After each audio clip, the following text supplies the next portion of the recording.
of creation, there at the start, before the beginning of time.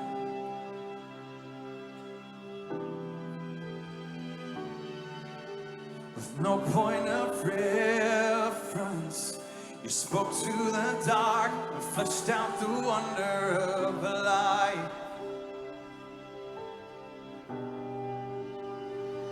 And as you speak, your voice, come on, lift it loud.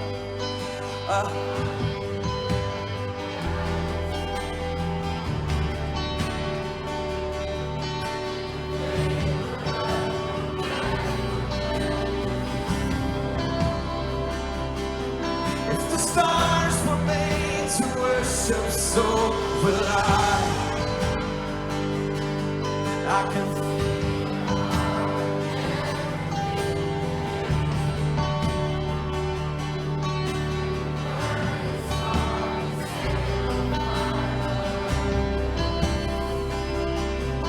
Creation sings your praises, so will I. All right. So will I.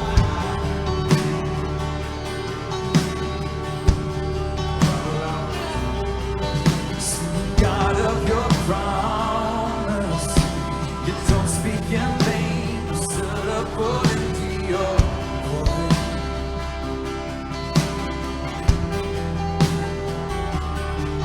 And for once you have spoken, all nature and science, they follow the sound of your voice.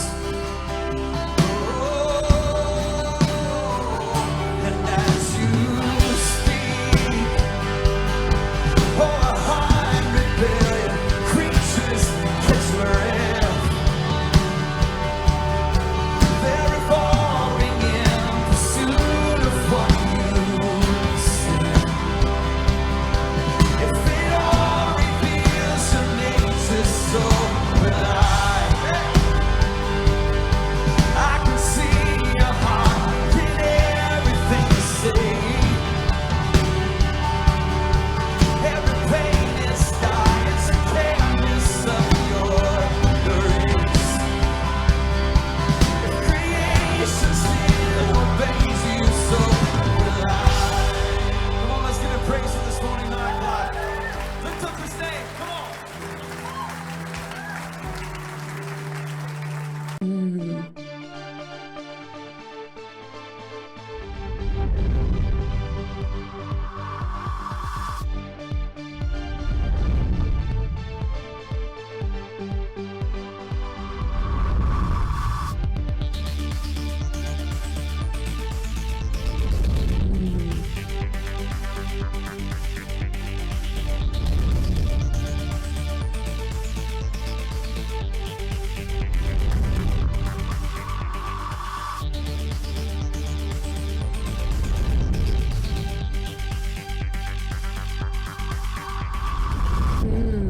It's the anti-checker. We will return to your scheduled programming shortly, or we are currently experiencing technical difficulties.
start before the beginning of time.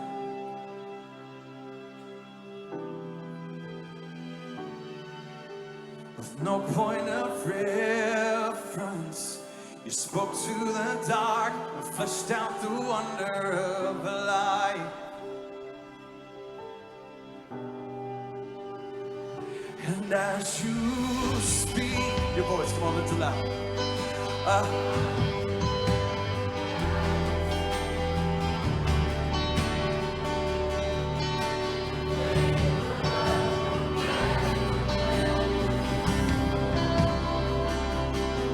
If the stars were made to worship, so will I can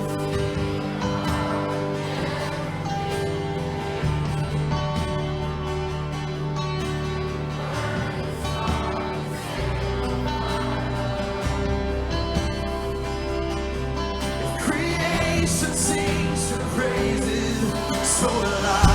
All right. So will I.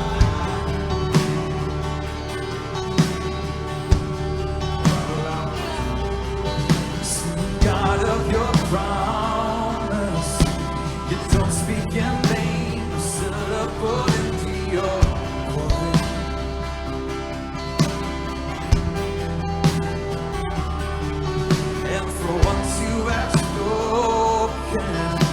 All nature and science, they follow the sound of your voice. Oh, and as you speak, oh, a heart in rebellion, creatures catch your breath. They're evolving in pursuit of what you said. If it all reveals your nature, so will I. I can see your heart in everything you say. Every pain and scar, it's a canvas of your grace. If creation still obeys you, so will I. Come on, let's give him praise for this morning, 9 o'clock. Lift up his name, come on.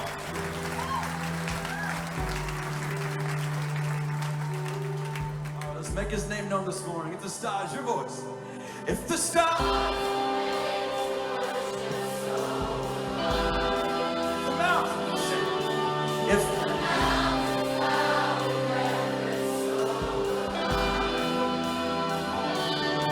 if the oceans roar your greatness, so will I. Everything, for if everything exists to lift you high, so will I. Oh, if the wind goes where you send it, so will I. Oh, if the rocks cry out in silence, so will I.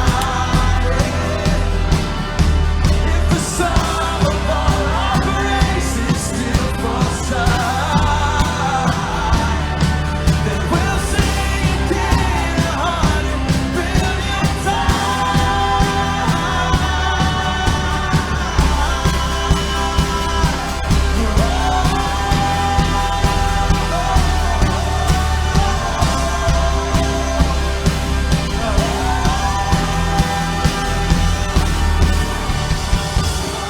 salvation. Oh, you chased down my heart from all of my failure and pride. Get out this music. On it. The light of the world, abandoned in darkness to die. But we know the story doesn't end there, amen? Come on. And as you oh, 100 billion failures, oh, they disappear.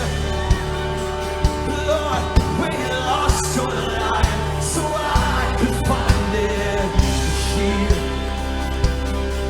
If you left the grave behind you, so will I.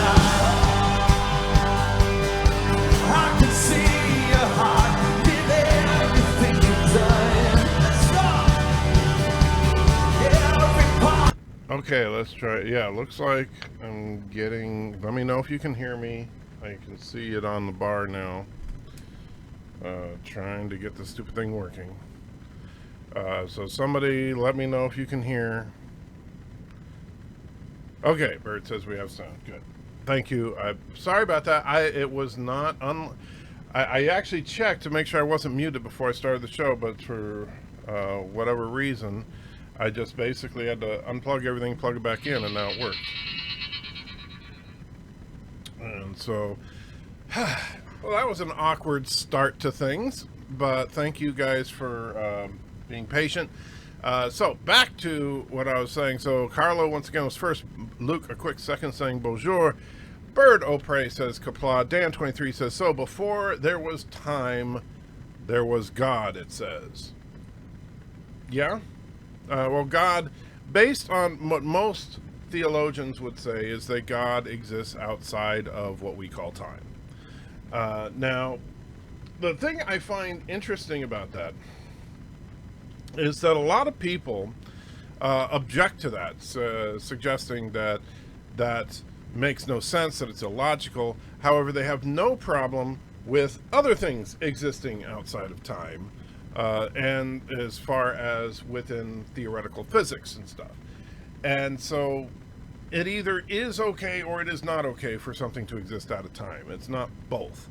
So, I don't have a problem with various theoretical physics hypotheses that involve things existing outside of time, as long as they are recognized for what they are. But the problem is that a lot of people, I don't understand that, but a lot of people want to object when one person makes the claim and say, yes, that's correct, when another person makes the exact same claim, just with something that is not God. Carlos says, won't be able to stay long. I'm sorry to hear that. So just leaving my like, and we'll see you later. Have a wonderful day. All right, Carlo, you take care if you haven't already left. It was nice to have you by for the brief time that you were here. Dan says, I may have to go and then come back. Well, if you're gone right now, Dan, I'm sorry because I answered your question. Or at least I tried to. Valor says, Rational Roundtable, good morning. Since I can't see the turds, you red, yellow, or green, which I already answered in the chat. Definitely a red turd day. And Darth Revan says, sorry to hear that. Carlos says, the song is wonderful. I like it for your intro. I love that. That is like my absolute favorite church song right there. And one thing I really like about it is that it's not one of those songs that tries to say, oh no, science is wrong. It goes right alongside. It talks about things like evolution. It talks about, the formation of galaxies and stuff like that. And it doesn't try to say, oh no, science is wrong. It's trying to say that all this is indicators of God's existence. Dan says, Mike's sound needs to be on. Yes, it's plugged in. Yes, it's switched on. Let's see. Surf Trectonic says, Happy New Year. I have spoken. Man, I tell you, the fact that Queel is no longer with us, that hurt. Carlos says, tech support is here for you. I appreciate it. Do sign language. I don't know sign language. Luke says, transcendent connection issues. Yeah. Bird says we hear sound for the clip. Well, yeah, but Bird, you know how XSplit works. There's two different sound indicators, one for the PC sound and the other for microphones. And it was the microphone one was just dead for some reason. Did you try sacrificing Bird to the great god Umbungo to see if that would work? I have not tried that, but I'm certainly willing to sacrifice Bird. I don't have a problem with that. Carl says, sorry, I was messing. No worries. If your mic isn't off, you're sure your mic isn't off in XSplit? Yeah, well, it wasn't. Like I said, I basically had to disconnect and reconnect everything, and it kicked in. Did I hear one noise like a big ding, but I can't hear you? You should have Lore sing at your church. You know, Lore used to go to the same church as me. I don't know where he goes now, or if he goes, but he used to go to the same church. So technically, he has sang at our church, but not up on stage. Let's see. More talking about the sound. Carlos says the song fills me with warmth. That, like I said, that is my absolute favorite song. As far as church songs are concerned, I'm not one of those people that gets into, like, I know I have friends that, like, they listen to gospel music on the radio or whatever. That's not me. That is certainly not me. But that song I like. Valor says, it's 7 in the morning, normally going to be in bed before the sun comes up and when the sun goes down. Someone asked me if I'm a vampire. I have no clue why. Well, if you never see the sun, let me ask you, have you ever entered someone's house without being invited? And Bird says, we have sound. Yes. Carlo confirms and Mr. Lundell confirms we can hear. Luke says, European church, let's begin the ceremony. American church, rock and roll. Well, you know what, Luke, that's a cultural thing. I understand that to some people, church is about the ceremony. And that the Roman... And by the way, Luke, you can set foot in a lot of churches in the United States that I don't think it's a European American thing, because there are plenty of churches in the United States where it is still high holy mass for church on Sunday. That it is still, you have cantors chanting the prayers, you have everything done the way it's been done for centuries, except for where the Pope has changed things, like now that they don't do it in Latin and stuff. But there are also contemporary churches like ours. And quite frankly, the style of music is completely irrelevant. If you enjoy contemporary music better, so be it. If you enjoy high holy better, so be it. But the important thing is not the style of music. The important thing is the message. So Bird says, so God is a wormhole alien. No, because unlike the wormhole aliens, God actually is a creator God. The wormhole aliens would be a lowercase g God, or gods, because they did not create the universe. They are simply very powerful beings that look after the Bajorans. Please tell us, what does exist outside of time in theoretical physics? Oh, wait. Brains. Before this, and you should know what I'm talking about. I'm not talking about the brain in here. Before this video came on, I got an advert for that science guy, Neil deGrasse Tyson, if that's how you spell your name, talking about God. That's funny, considering that this channel is not even monetized. So you got an ad for Neil deGrasse Tyson, all that. That's, yeah. How do you define what religion is or isn't pagan? Do you consider paganism to be bad, and why, in contrast with other religions? Do I consider paganism to be bad? I consider it wrong. I don't necessarily... It's no more good or bad than any other form of religion. But paganistic, and maybe I'm wrong, Luke, and you correct me, because I know you never ask a question unless you already know the answer. But as far as I understand, paganism is simply a polytheistic belief system, right? So, for example, the Greco-Roman gods are paganistic, right? As are, many of the Native American traditions, many of the ancient traditions of Europe and all that. Now, I don't think that being a pagan makes you any better or worse than anything else, but I do think that paganism is fundamentally flawed, namely that polytheism doesn't work. No matter what branch of theism you want to ascribe to, you eventually have to get back to a single source, and even atheism needs to do that eventually, even though they deny it. God first created time and space, then he creates the world, and at the same time created the Anti-Trekker. Then he created Adam and Eve. Once he figured out, he goofed with Anti-Trekker. Can I ask you a stupid editing question? How do you get episodes for scenes in your reviews? Sorry, my allergies are killing me today. When you say, how do I get episodes for scenes, you mean like, how do I get the clips that I use? Generally, like right now for Star Trek, I pull them off CBS All Access. And that's actually very simple. I use XSplit, the same software I'm using right now to broadcast, to just basically record while it's playing. Maybe Lore is starting his own church, the Church of Shields. That could be. That would be actually. I would check that out. I was messing with you, man. I know there's a lot of classical churches in the States. I know, Luke, but I just want to make that clear because some people don't realize. They think that everybody at church in the United States wants to be a rock star. I'll say this, though. Kyle, our worship pastor, who was the one singing that song that we played today, he is a brilliant musician, and he could definitely make a living doing music if he wanted to. Which is funny because his career before he became the music pastor of our church, air traffic controller. Not even making that up. My city had one of the last few golden vestments used in medieval High Holy Mass in Europe. I can send you a pic if you'd like. Sure, I'd love to see that.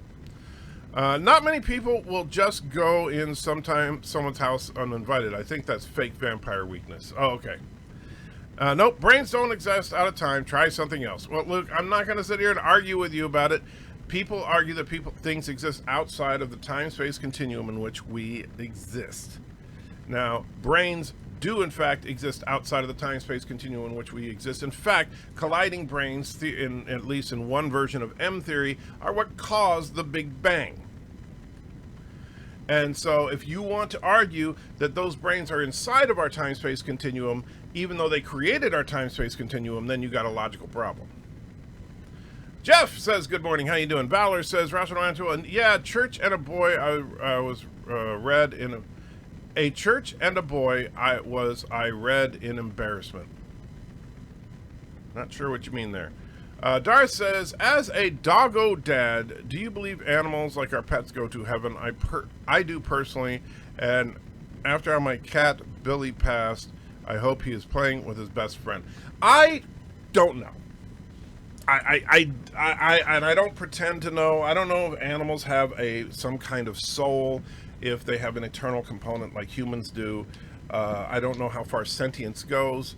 I don't know that, and if so, if animals do possess souls, do have an eternal component, and do exist in in the afterlife, I think that's interesting because how do you judge them concerning that animals don't have a conscious thought process like we do, right? Like a dog doesn't necessarily choose to do right or wrong, so how do you judge a dog's behavior?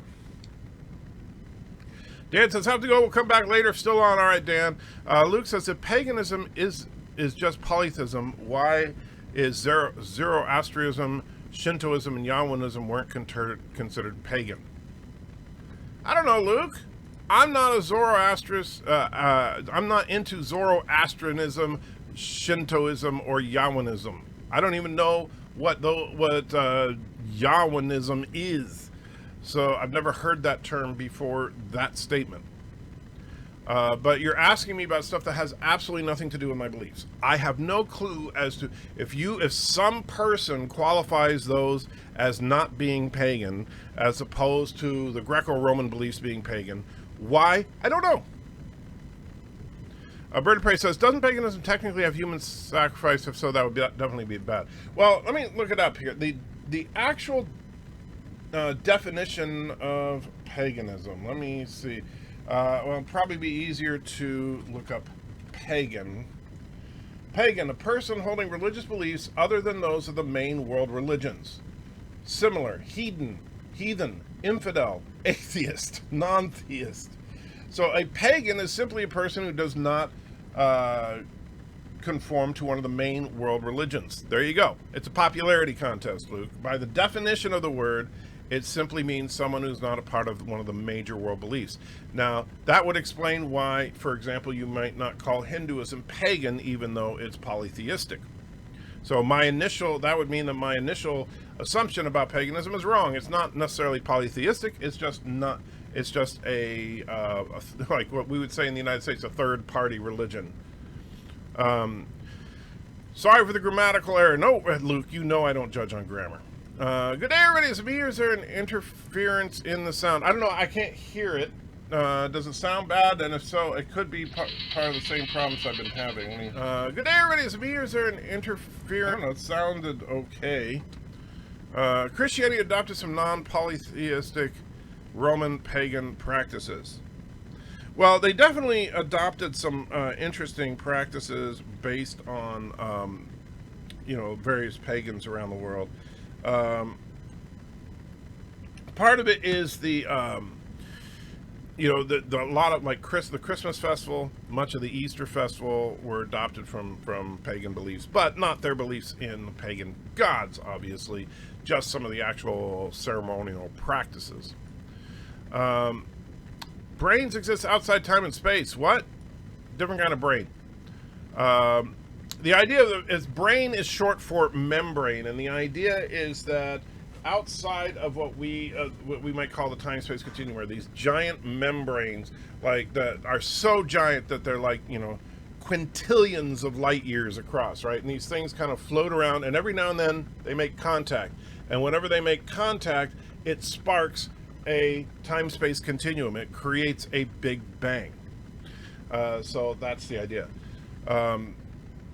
And it's an interesting idea. I think there's really no basis in fact for it, but it is a very interesting idea. You see, you are on early. Well, that's because I think I'm supposed to work today. I've been trying to get a hold of HR, but so far I haven't had any luck. So if I have to work, I want to be ready for work.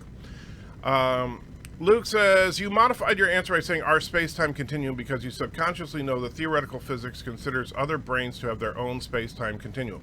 Luke, if something exists in another space-time continuum, it is outside of what we would call time because it is outside of every reference that we have, right? It is outside of time. It might be in its own time, it might be in something completely different.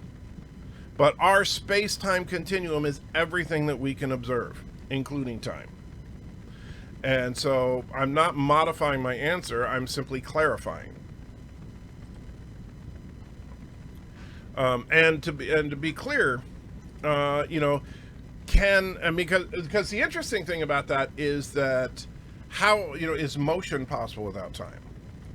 Basically, no, because but it depends. Is time a thing that can be manipulated? Some say yes, some say no. If it can be, then how it's really kind of bends your mind when you start really getting into the concept of time, because since time is relative and time can be warped a little bit and stuff, what does that say about reality as a whole? It really is mind-boggling when you start thinking about that. There are a few picks coming in a few minutes on Twitter or Discord. Joe, just a heads up, that noise will be me. All right. And Franklin says a lot of static or something on the broadcast, but Bird of Prey says sounds okay. Yeah, and I listened for just a second. Heads up, that noise will be me. All right. And it sounds clear as a bell to me. I'm wondering, maybe you have a problem with your speaker or something, Jeff? I don't know. Valor says, you asked if you ever went into a house unvented. I said, yeah, I went to a church. And D-Boy, I was red in embarrassment. Oh, I get it. And it was playing a vampire in church, hurting a vampire. Gotcha, Valor. Sorry, I completely spaced that. Jeff saying good morning to Bird. Bradley says, I can hear a hissing, crackling sound in the background. Interesting. I don't know if it's... Yeah, no idea why. Animals were in paradise before the humans, so yes, dogs go to heaven, and that comes from a non-believer. Well, animals were in the garden before humans, but that's not the same as post-apocalypse paradise. So that's the thing. We don't know. And, quite frankly, because, for example, if, let's say that, because really, I know a lot of people confuse the term heaven and paradise. So the way the Bible describes it is that the earth eventually will be wiped away. There will be a new earth with a singular city where everybody will live, but then you can go out and explore this new earth. And this new earth will obviously be inhabited by various animals and plants and stuff. It would be kind of boring if it was all just a giant desert. And so, are those these same animals that existed prior? If so, the new Earth's going to have to be a whole lot bigger than the old. Make sure that says, yeah, that was Black Adam's pictures, and I'll check those out later. Yahwehism was the worship of the Canaanite god of thunder called Yahweh, and his fellow Canaanite gods, the Hebrews, felt like worshiping. And his fellow Canaanite gods, that Hebrews felt like worshiping: Baal, Moloch, etc. Okay. Well, Luke, I don't know why you obsess over really obscure religious practices and beliefs. Because, you know what, Yahwinism, as far as I know, doesn't exist today. So its status as being paganistic or not paganistic is irrelevant. Oh, membranes, as I see having shortened that very long word. I'm not the one that did it, Bird. Talk to the physicists. They call it brains. If Emperor Constantine did not see a meteor in the sky before the Battle of Midvillian Village, Christianity might not have survived as the dominant Western religion. Well, then thank God there was a meteor in the sky before that battle. They fixed a glitch in Antitrigger's job payroll system. Okay. That would be nice. Giant membranes, never heard that one. I'll stick to the exploding singular theory. Yeah, the giant membranes idea is part of M theory, which is what string theory kind of evolved into. It's interesting stuff. It is truly interesting stuff. However, the problem is it is 100% hypothetical. There is, not only is there no real evidence to support it, other than it's logically consistent with what we can observe, but there's about a bazillion things you come up with that are logically consistent with what we observe, including, by the way, God. But there's no evidence to support it, and there's no scientific way to test it. There is literally no way to test it whatsoever. Not unless we come up with a way to travel outside of our time-space continuum, which we don't know if is even possible. Some pagan religions, like Jewish Christian religions, did have sacrifices, but later on stopped. Well, the Jewish sacrifices were always animal sacrifice, and it wasn't quite the way most people think. Not every animal sacrifice was killing the animal and all that. Some were, but there were different forms of sacrifice. And in fact, your regular tithe was to give livestock to the church. That's how the church survived in the old days. Just like in the modern era, that just evolved into giving a percentage of your income. If you're following the biblical model, it would be a 10%. Tithe literally means a tenth. That you give a 10% of your income to the church so that the church can function. Let me try the computer. I'm listening on the phone. All right, Jeff, let me know. If any brand has its own space-time anywhere, you can... There is the time, not just your time. As Einstein found out, even if your own time is relative to us, ergo any continuum is fluid. I still don't understand what your point is, Luke. My point is that God exists outside of the space-time continuum that we know of. And the Bible doesn't specifically say God exists outside of time. The Bible does say that to God, time is very different than time is to us. Which would actually make sense, and there would be no conflict with what you're trying to argue, apparently. Morning, Rational Roundtable and all. Hey, Rambling Canuck, how you doing? The sound you hear is Antitrigger's Model T warming up. Thanks, Cinnabon. I remember that. I am hearing the noise on both my phone and on my computer. That is weird. I wonder why you're hearing it, but not everybody else is. Because I certainly don't hear it. I remember that. I am hearing the noise on both. Yeah, I don't know. That's weird. Maybe it's your ears, Jeff. Luke says, obscure religious practices. Yahwinism is basically the polytheistic version of the Hebrew religion before Hezekiah and Josiah, who kickstarted its shift toward monotheistic Judaism. Luke, I'm sure you believe that. And the thing is, you always come up with these really interesting things as far as trying to suggest that, it seems like you're just trying to suggest that Judaism is just another paganistic faith that happened to evolve into a monotheistic faith. And I'm sure you probably actually believe that, despite the fact that it is not true. Fractal Machine says, there's at least one instance of human sacrifice, and that's when God asked Abraham to sacrifice Isaac on an altar. Except that he didn't. And Abraham knew all along that he wouldn't. He had faith that God would not make him do it, and he didn't. It was not God did not want a human sacrifice. God wanted to test Abram's dedication and devotion. Wesley said, too early! Ah! Sorry, my friend. Valor says, it's ironic, but the Islamic invasion of Europe that caused Christianity to combine under one flag to fight off Muslim invaders. It was the Islamic invasion of Europe that caused Christianity to combine under one flag. And yet Christianity is continually splitting. Like even now, the United Methodist Church, one of the largest churches in the United States, is about to split in two over LGBTQ XYEMLIU issues. Sounds like a rumbling noise with a low-pitched whine. I don't know, Jeff. I have no clue. I mean, among other things, I changed the battery in this little doodad, which is just the interface from the microphone to the computer. And that would be where I would think that any noise like that would come from. But yeah, you seem to be the only one experiencing it. Do you think reincarnation? Do you think of reincarnation? There is some people I know, I hope, get a second go, better body, have a nice life. No, I do not believe in reincarnation. I believe in resurrection, and I think that, you know what? Yeah, basically the Christian, if you look at what the Bible says, the Christian model is you only get one life, so do the best with what you got.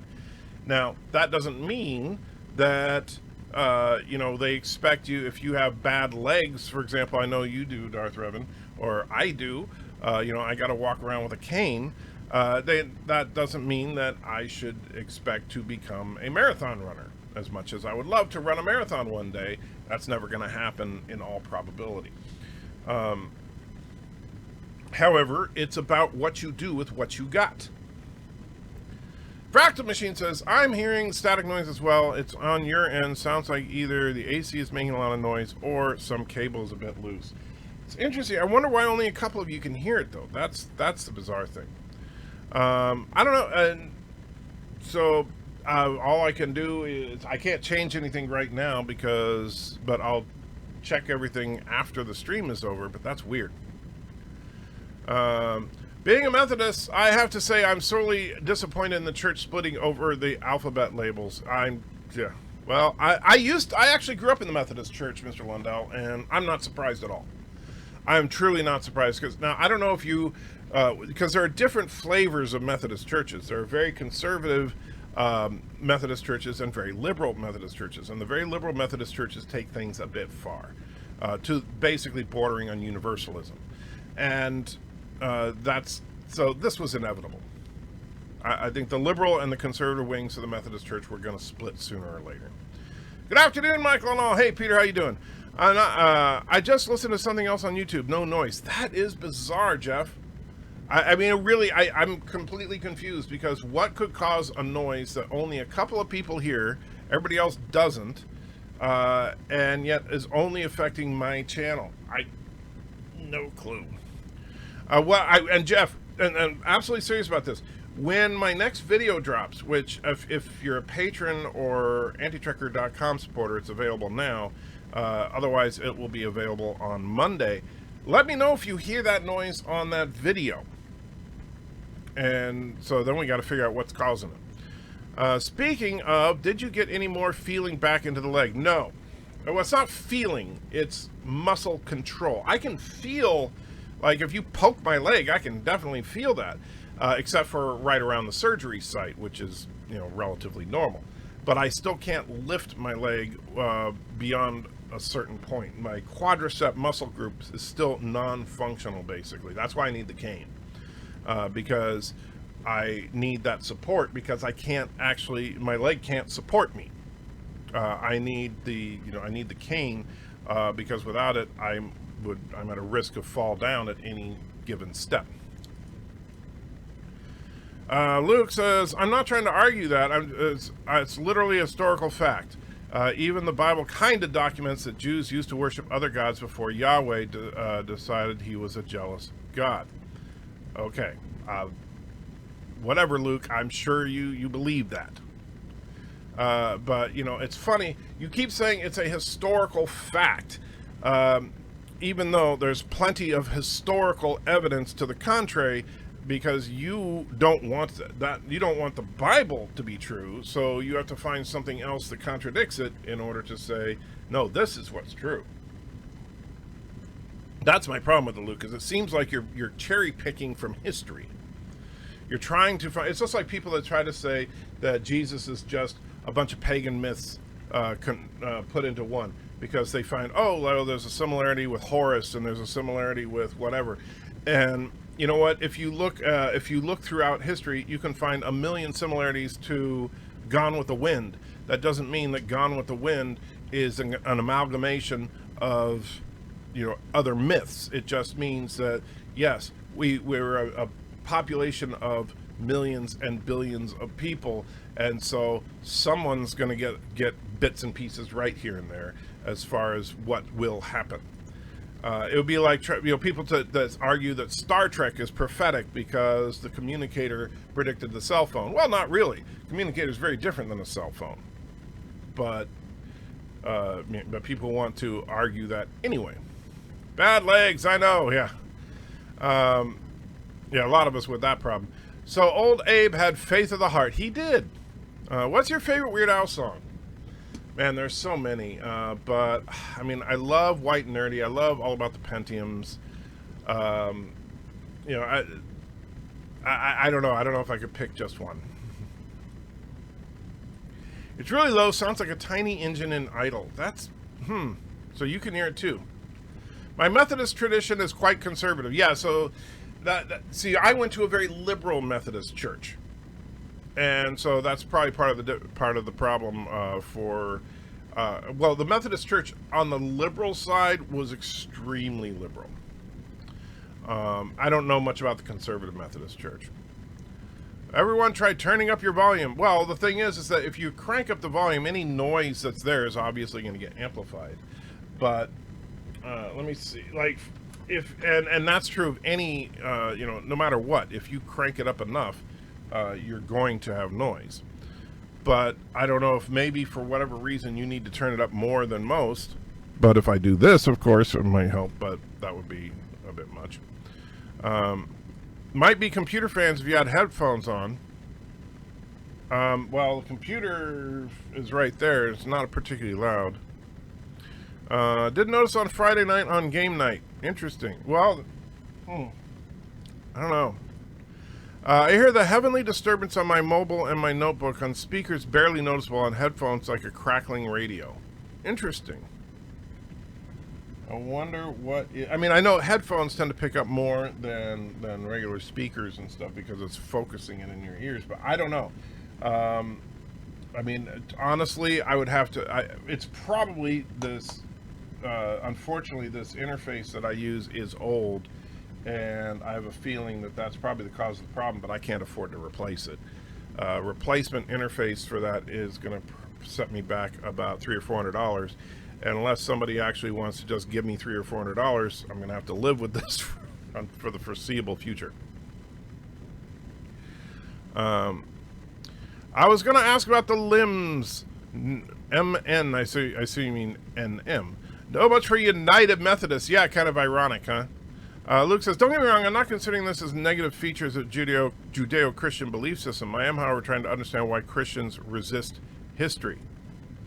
I don't understand why you think Christians are trying to resist history. If you're saying, for example, that like the Jews during their period of exile, were worshiping the golden calf and stuff like that, that's definitely in there, and that pissed God off, among other things.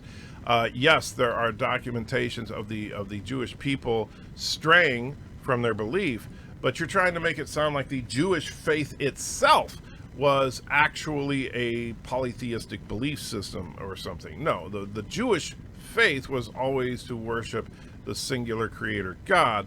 It's just that every now and then groups of Jews would stray away from that. And there's no denial of that by Christians. I don't know why you think Christians deny that. I mean, like you said, it's documented in the Bible. As far as the people of the tribe of Israel straying and doing all sorts of stupid things, yeah, that's in there. but not. So I guess I'm a little confused by what your point is then, Luke. No headphones here either. Okay. Well, like I said, as far as the noise thing, there's not a darn thing I can do about it. Not right now. Darth says, I fell downstairs on Christmas and my ankles have been extra weak, and a few times they went and it's like I keep twisting them and it's uber annoying now. I keep on Exprium, my head feels like cotton candy. Well, if the however you say that, I assume that's like a medication for it. If that helps, then you may feel like cotton candy, but I want you to feel as good as you can. I understand, man. I tell you, I hate the fact that the hardest thing I do every day, the most difficult, most painful thing in the world is getting dressed. It's, I tell you, I'm sitting there just crying out in pain when I'm trying to get dressed every morning. It is so rough. And then, then once I sit down, it's like, and then I try not to move, but then when I've got to walk around, it's like, yeah, I'm so tired of this. And it's like, unfortunately here, I can't get a prescription for anything that'll actually help. The doctor, the politics of it are just to the point where it's like, well, they don't want you to be addicted to these painkillers that could actually make your life bearable, so your life is going to be unbearable. Have fun with that. So I'm watching The Irishman. It's extremely good. I have not heard of that one. It's Auntie's leaf blower. He's heading to Bird's house after the stream. Yes, that's what I'm doing. What evidence to the contrary? If there's consensus among scholars regarding this, I'm not believing this. I don't even know about us until I started researching it. Okay. So where are you researching this? Are you researching this on the internet? Or are you going to, your local university and talking to historical experts? Is Luke referring to the gold calf and the Egyptian gods the Jews started worshiping? I don't know. I mean, that, like I said, is documented. But, yeah, I don't know. And Wesley says, I hear it! So the ghost is getting louder, huh? I don't know. A lot of what Luke's talking about is some of the more recent theories about how religions have developed. Pretty soon he'll probably get into how the feminine part was taken out. Okay, I don't know. I was raised by Catholics who raised me to question absolutely everything in the church, question the power structure, and if they don't have an answer or turn you away, they are not worth it or liars. That's really weird, Darth Revan, because the Catholics are the opposite of that. They teach you to not question the authority of the church or the power structure. I suggested turning up the volume because it's a low noise and maybe some wouldn't notice at normal levels. I'm listening at normal levels and I can hear it. My hearing is good. Well, I'm not saying your hearing sucks. But I don't know. I mean, there's nothing I can do. The settings for everything here are exactly like they always are. And the connections are the same as they always are. And so what's causing it, I have no idea. The only thing that makes sense to me is that my interface, which is old, needs a replacement. And unfortunately, I can't afford to replace it. So I keep my volume down so no big deal, can live with it. If I win the lottery, 300 pounds will be yours. Well, thank you, Peter. Hope you win the lottery. Andrew, $300 to shave your head bald? I don't want to shave my head bald for $300. I would do it for a lot more than $300, but I don't think I would do it for $300. Average says, no notification. Thanks, YouTube. You're pretty early today. Yeah, I don't know what my work schedule is going to be. I thought I was going to return to work yesterday or the day before, but I haven't been able to get a hold of human resources. So I'm doing an early stream in case I have to work today. And I don't, and remember, before I was off work, I was doing my Sunday morning streams about this time. So this may or may not be the regular time moving forward. I don't know. Let's see. I'm talking about what the Hebrews were believing and worshiping between the 9th and 6th centuries. And before that, they worshiped the larger Canaanite pantheon as was common in Judea. But Luke, okay, so first of all, you seem to be claiming to be an expert on this, but you just sound like you're clipping stuff from internet articles, to be honest with you. I'm not trying to be a jerk about it, but how deep is your research on this? Are you reading articles online, or are you talking to actual experts? I wish I could take the pain away. Thank you, Jeff. I wish you could too. 9th and 6th centuries BC. Wow, you said BC, not BCE. I'm shocked. If there's any confusion about what period I was referring to, Yahweh was a patron god alongside all those other Canaanite gods. Like I said, that I don't buy. I'm sorry, I just don't. You would have to show me your evidence on that, and not just tell me you read some article. I want to see actual evidence of manuscripts from that time period that refer to Yahweh as a patron god. As opposed to... Now, here's the funny thing, though, is that if, for example, to an outsider, to someone who is not Jewish, if they hear that the Jews worship this god called Yahweh, they might just think, oh, well, it's like Thor. So you're going to also need to find stuff written by worshipers of Yahweh. Getting washed and dressed is a slow process. Otherwise, it's probably I'll have problems later in the next day and sore. Yeah, I'll tell you, I can't do anything physical right now, like moving stuff around. I've been trying to get this room arranged, and it's like I move one thing and then I feel like crap for hours. So yeah. And Wesley's asking for a link to your sources. I wouldn't mind seeing that as well. Although I know Luke will probably send me a wall of text on Discord. Weird, do you think that God tried other people who believed in monotheistic religions to try and spread his message until he found the Jewish ancestors? No evidence of that.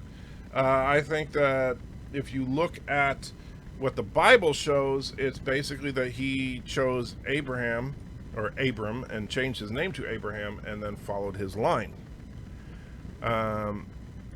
Let's see. And not sure, Tyler Wesley, 300, probably 250, 260-ish. Not sure what you're talking about there, but that's to Wesley. Rambling Canuck says, my doctors tell me they're not trying to control the pain, but to make it so my quality of life is better without thinking if you're in pain, there is no quality. Yeah, I know, that's the thing. It's like, it really is pissing me off because I go to these doctors and it's like, you know, they talk about pain management. To them, pain management seems to be, well, yeah, you're in pain. Manage it, you know? And it's like, at this point, yeah, there's no quality of life. It's like, I'm constantly hurting. I'm constantly uncomfortable. And it's getting more and more difficult to even have a civil conversation about things. And that's why sometimes I know, like, for example, I'm sure Luke thinks I'm being mean to him or aggressive. And part of that is just because I'm constantly agitated. Don't worry, we won't get far on foot. It's a good movie on Amazon Prime about paralysis. You know, that's funny because that was also the name of a book by a cartoonist named Dave Callahan, who was in fact paralyzed, and he was kind of like a horrible version of The Far Side. Horrible meaning just very, very graphic and offensive. Purposely so, and some of it was absolutely hilarious. Like, for example, one of his famous cartoons showed a couple standing in front of a pet store that has a shattered window. A dead dog is on the sidewalk, and a big shard of glass is sticking out of the dog. And so they go into the pet store and say, "How much is that? How much is that window in the doggy?" You know, stuff like that. But he did one of his cartoon strips was "Don't Worry, You Won't Get Far on Foot," which showed a Western posse, following these wheelchair tracks, and then they find the wheelchair, and you see drag marks going beyond that. Internet, libraries, academic papers, the Hebrew used to be a part of the people of Canaan and their religion before gaining prominence and reforming their beliefs. Okay, so internet, I would strike that, number one. Because, you know what, you do know, and I'm sure you know this, Luke, that a lot of what you see on the internet is complete crap. Anybody can post anything they want and make it look as official as they want. Libraries and academic papers. So you're actually going to the universities and looking at these papers, or are you looking at them on the internet? Same thing. It's very easy to find academic papers all over the internet to support anything you want. As far as going to the library, well, you're not going to get any new cutting-edge information there unless maybe French libraries are a whole lot better than American libraries. But I would talk to rabbis who are experts on the ancient Hebrews, and I would talk to actual historians and see if there's actually any credence to this. Now, from what was said earlier in the chat, this is a relatively new thing that's come up as just an attempt to try and discredit the Judeo-Christian faiths. But the thing is, it's all irrelevant. I don't understand why you're even making a point of this. Because quite frankly, if the ancient Jews, prior to them becoming Jews, were something else, so what? The Irishman, it's on Netflix. Robert De Niro and Martin Scorsese. Ah, okay. I've heard of it. I have not seen it, but I do love me some Robert De Niro, so I might check it out. But I don't know. I assume is it a gangster thing, or is it what's the central premise of it? The noise sounds like a power acoustics crossfeed. You'll get the same effect when you plug a mic into a weird console controller. Audio picks up power current feedback.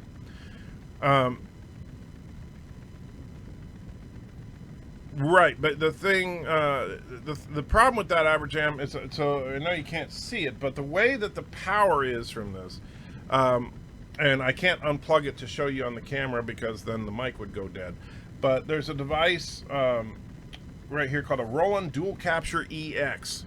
Now, that is what the microphone is connected to, and that converts the XLR signal that comes off of an XLR cable to USB so that it can go into the computer. This has the option of a AC power supply or batteries. It has batteries in it.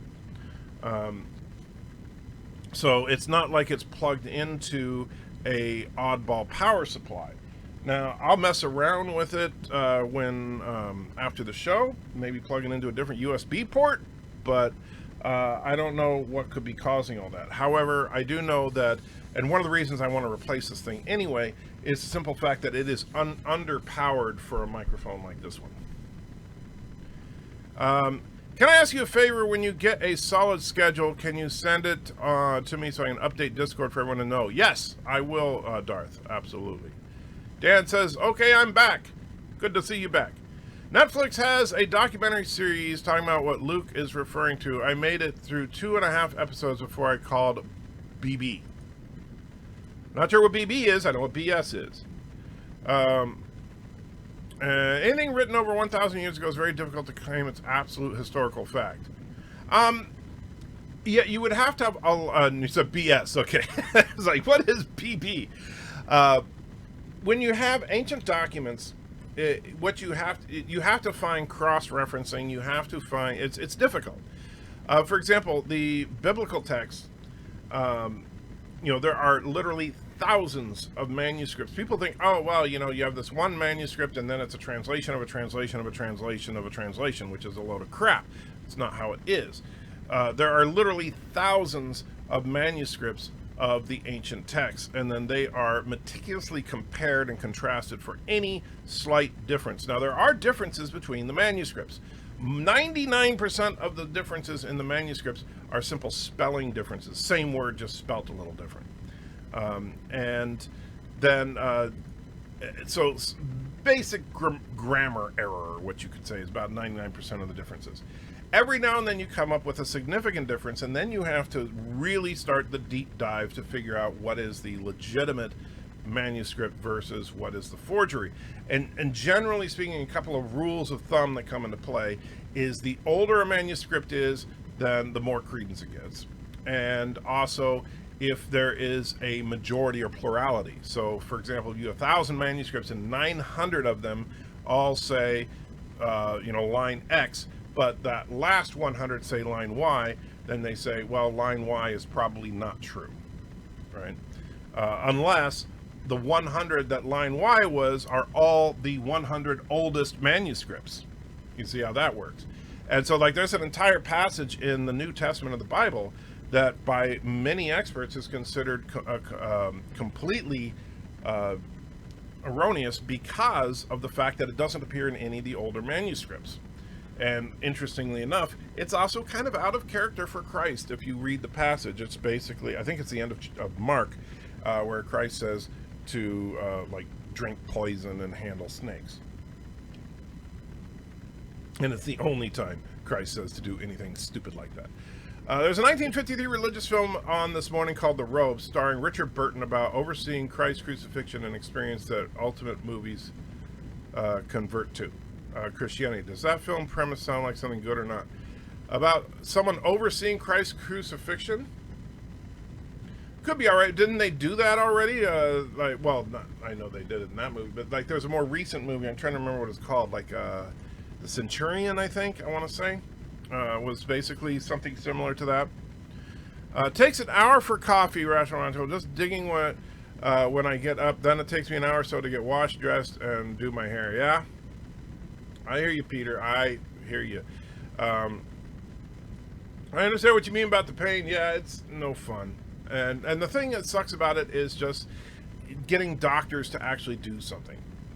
That's the frustrating thing. To be honest, if I had the ability to heal anyone, I would heal Bird of Prey first, then my grand, then you, but I'd get to you. I appreciate that, and I would want you to heal Bird of Prey before me, because, hey, I may be in pain, but I can walk, right? You know, if there was some way I could miraculously heal Bird of Prey, I would do it too. Yes, the movie Not Far on Foot is from the book. Oh, okay. I want to make some stupid comment about dressing and moving, but having only herniated discs is painful, so having all the that you try post described, yeah, I'll tell you, it's, yeah, no fun. Have you read up on the book of Enoch? Well, Enoch is not part of the canonized Bible, so no, honestly. I'm not gonna lie. I know some people are really into the, like Dead Sea Scrolls and the non-canonized books and Apocrypha and stuff. That stuff doesn't really, it's like I have enough trouble just trying to keep up with what's in the canonized Bible. I'll link to my source on Discord later when I get home if you want. As far as the periods are concerned, Yahwinism was completely replaced by Judaism by the time all the exiled Jews came back from Babylon once the Persians overthrew the Babylonian Empire and liberated a bunch of Jewish hostages. But here's the problem with that, Luke, and this is my point. What's the relevance of it? How in any way, shape, or form is this relevant to anything today? I mean, it might be interesting if you're a historian. I'm not a historian, so I don't understand. So why are you putting that out there for me? Is what are you trying to argue for or against? I don't understand. Gotta love gangster things, restaurant. Got plenty of stars in it too, based on Hoffa. You see, I don't know. I'm not a big fan of gangster movies. And so I might check it out, and I'm sure it's good. Martin Scorsese is an incredible director and everything, but I know this sounds stupid. It's the same reason I don't play Grand Theft Auto, by the way. I don't like playing the bad guy. I don't like rooting for the bad guy. I want my heroes to be heroes. Now, call me old-fashioned or whatever. That's just the way that I am. And so, like Grand Theft Auto 5, I mean, watching Bird of Prey play it is hilarious. And it makes me wish I could play Grand Theft Auto, but the problem is that I wouldn't want to be some thug running around killing people. Now, I will tell you this. There was a game back in the day on the Xbox called Crackdown, which was kind of the opposite of Grand Theft Auto, where you played a cop, a super cop, basically, and you were running around the city that was completely overrun by gangs, and so you would be going around beating up gang members and stuff. That I enjoyed. And I actually found another game that I'm not going to talk about right now because I'm actually may do a video series on it, but it just so happens to be an almost perfect description of Karoga, and you are a lone agent going into Karoga to overthrow them. Do you like in video games there's a cheat mode called God mode? You ultimately type in the cheat and gives you unlimited life. Do you like this name for it? Not really, but I mean it makes sense. I understand why they call it that, but really God mode isn't God mode, because if it was God mode, then you would just be able to wave your hand and you're done, you won. Yeah, it says Daged, let's see. Yes, he's Daged in this as our mini. I'm not sure what you mean there, Peter. Ancient Hebrew tribes migrated from Samaria. Also, the reason Middle Eastern religions are similar. Okay. If you have changed anything about the power feed, you connected anything to your PC, that could be the issue. For example, if you switched your mic box from battery to AC/DC. No, well, it's always been on battery, although the batteries were dead. So it was, we'll see. I'll try to, because the problem is that I've tried. I've been meaning to get an AC adapter for this thing, but then I realized how underpowered it is, so it would be a waste of money, and that's why I want to get just a new unit that's properly powered for it. But a new unit for it will cost several $100s, which I can't do. Parts of M3 can be tested. Gravity is weaker than the other forces, and M3 predicts gravity bleeds into our dimensions, 11 are in the 3, making it weaker. But here's the thing. And if we can detect gravitons, which are force-carrying particles of gravity, also predicted in M theory, and see them disappear. And now I got lost because I was trying to see. I hate if you're gonna do, man. Now I'm sorry, I got completely lost there. There's Jeff. Also, collision of another brain, cosmic background radiation image. There's cold spot in the CVR image that indicates possible collision. Or it's just a cold spot. And the thing is, first of all, gravitons have never been detected. It's an interesting idea, but gravity, I don't believe that, and this is just my own personal thought as far as the structure of the universe, I don't think that there's such a thing as gravitons. I think that gravitons are an interesting idea, but I think that gravity is, as Einstein predicted, a simple distortion in space-time. It's not a particle in and of itself. Now, as far as gravity being weaker than the other forces, well, that all M-theory does is try to provide an explanation by saying that it's bleeding through from other dimensions, right? The 11 dimensions, and the gravity, unlike everything else, bleeds through these dimensions. However, and that, by the way, there's some interesting ideas there. But if you have mass that is in one that is shifted into one of these other dimensions, so we can't directly interact with it, we should still be able to detect its gravity. And that, to the best of my knowledge, has never been able to be determined. Also, the problem is that I don't think gravity is a force at all. Gravity, like I said, is a distortion of the space-time continuum. If gravity is just a distortion and not a force, then it doesn't matter if it's stronger or weaker than the others. And if there are 11 dimensions, if it is a bending or warping of those dimensions, then of course it would bleed through to the other dimensions. However, the thing that you would need, that none of that is exclusive to M-theory. That's the problem. If you really want to test M-theory, then what you really got to get to is the brains more than anything else. You need to be able to demonstrate that they are real. And the only way you can do that is through direct observation. And at this point, there is no way to observe them. Some religious groups are against stem cell research. What is your opinion? I am against fetal stem cell research. And I'll tell you why. Some people think, well, you're going to abort these kids, you might as well put them to good use, right? And so let me ask you something. What if we come up with a cure for cancer thanks to fetal stem cell research, right? You might say, oh, that's awesome. However, here's the cure. You have to harvest, you can't synthesize it. You have to harvest fetal stem cells from a compatible donor and inject them into the tumor. The minute that becomes a thing, baby harvesting becomes a thing. No, thank you. Not going to tread that path. I'm okay with adult stem cell research, but I am not okay with fetal stem cell research. Unless you can show me that the stem cell, anything that can be reproduced synthetically, I'm perfectly okay with. But if it requires original fetal stem cells, no. It would show them going into other dimensions. Oh, I already read that.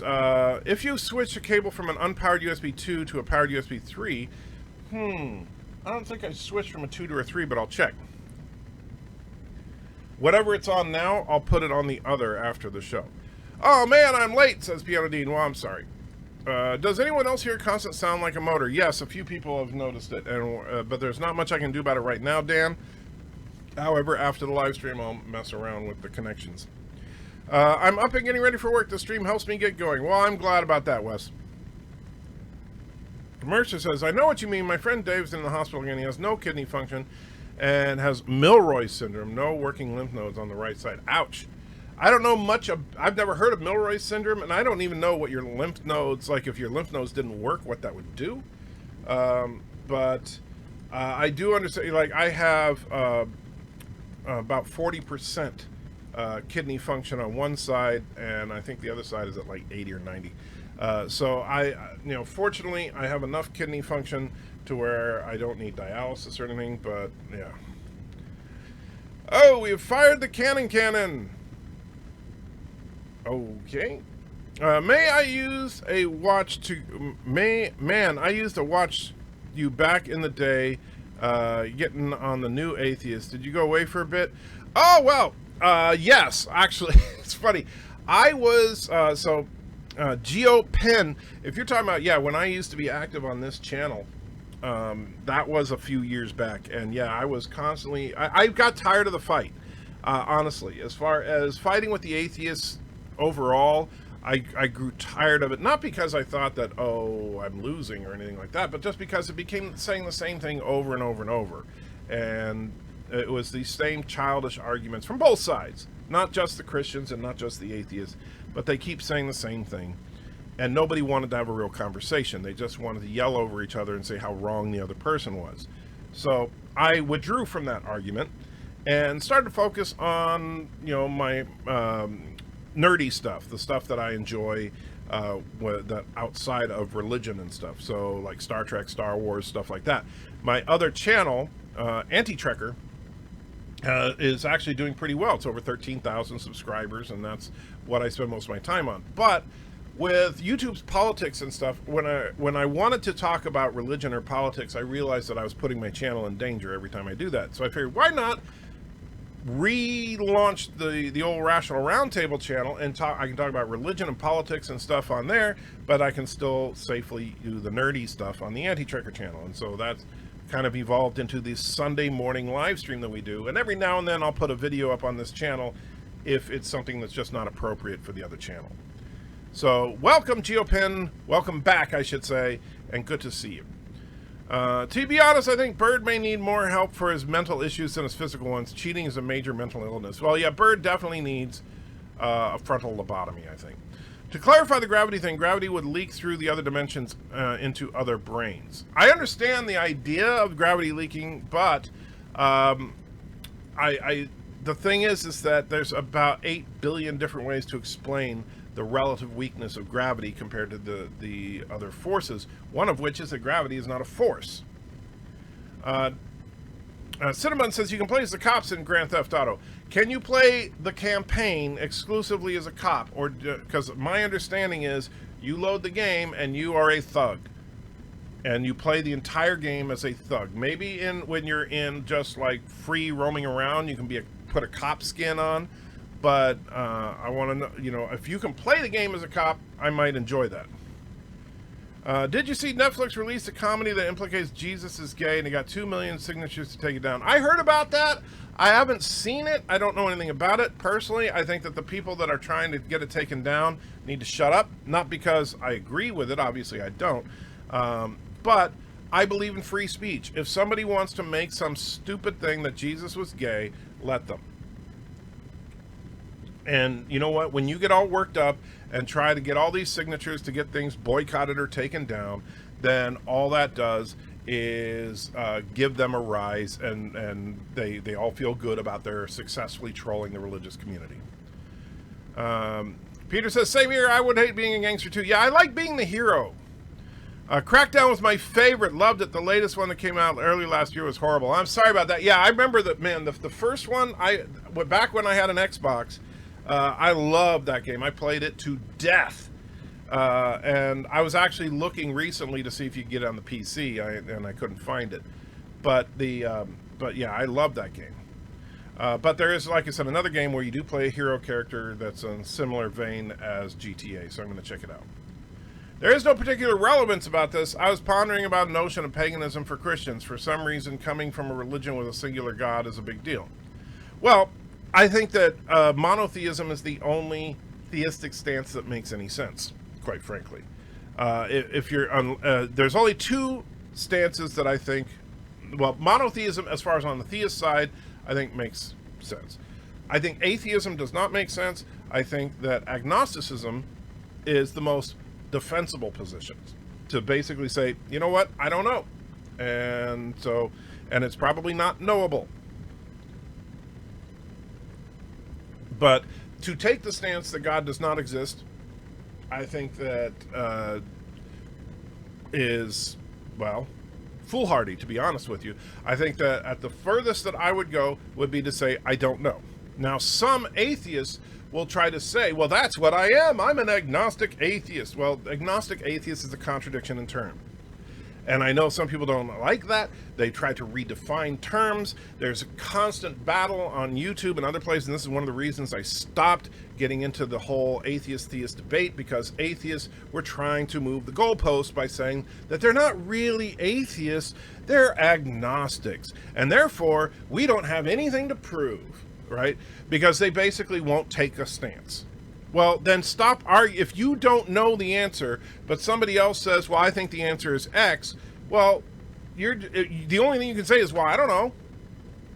So instead they say, well, you're wrong. Well, how do you know they're wrong? Well, I don't know. Well, then shut up. All right? So either make a stance or don't make a stance. If you want to be an agnostic, there is no stance. Right? That's the only position in which there is no stance. You're not claiming God does or does not exist. You're simply saying you don't know.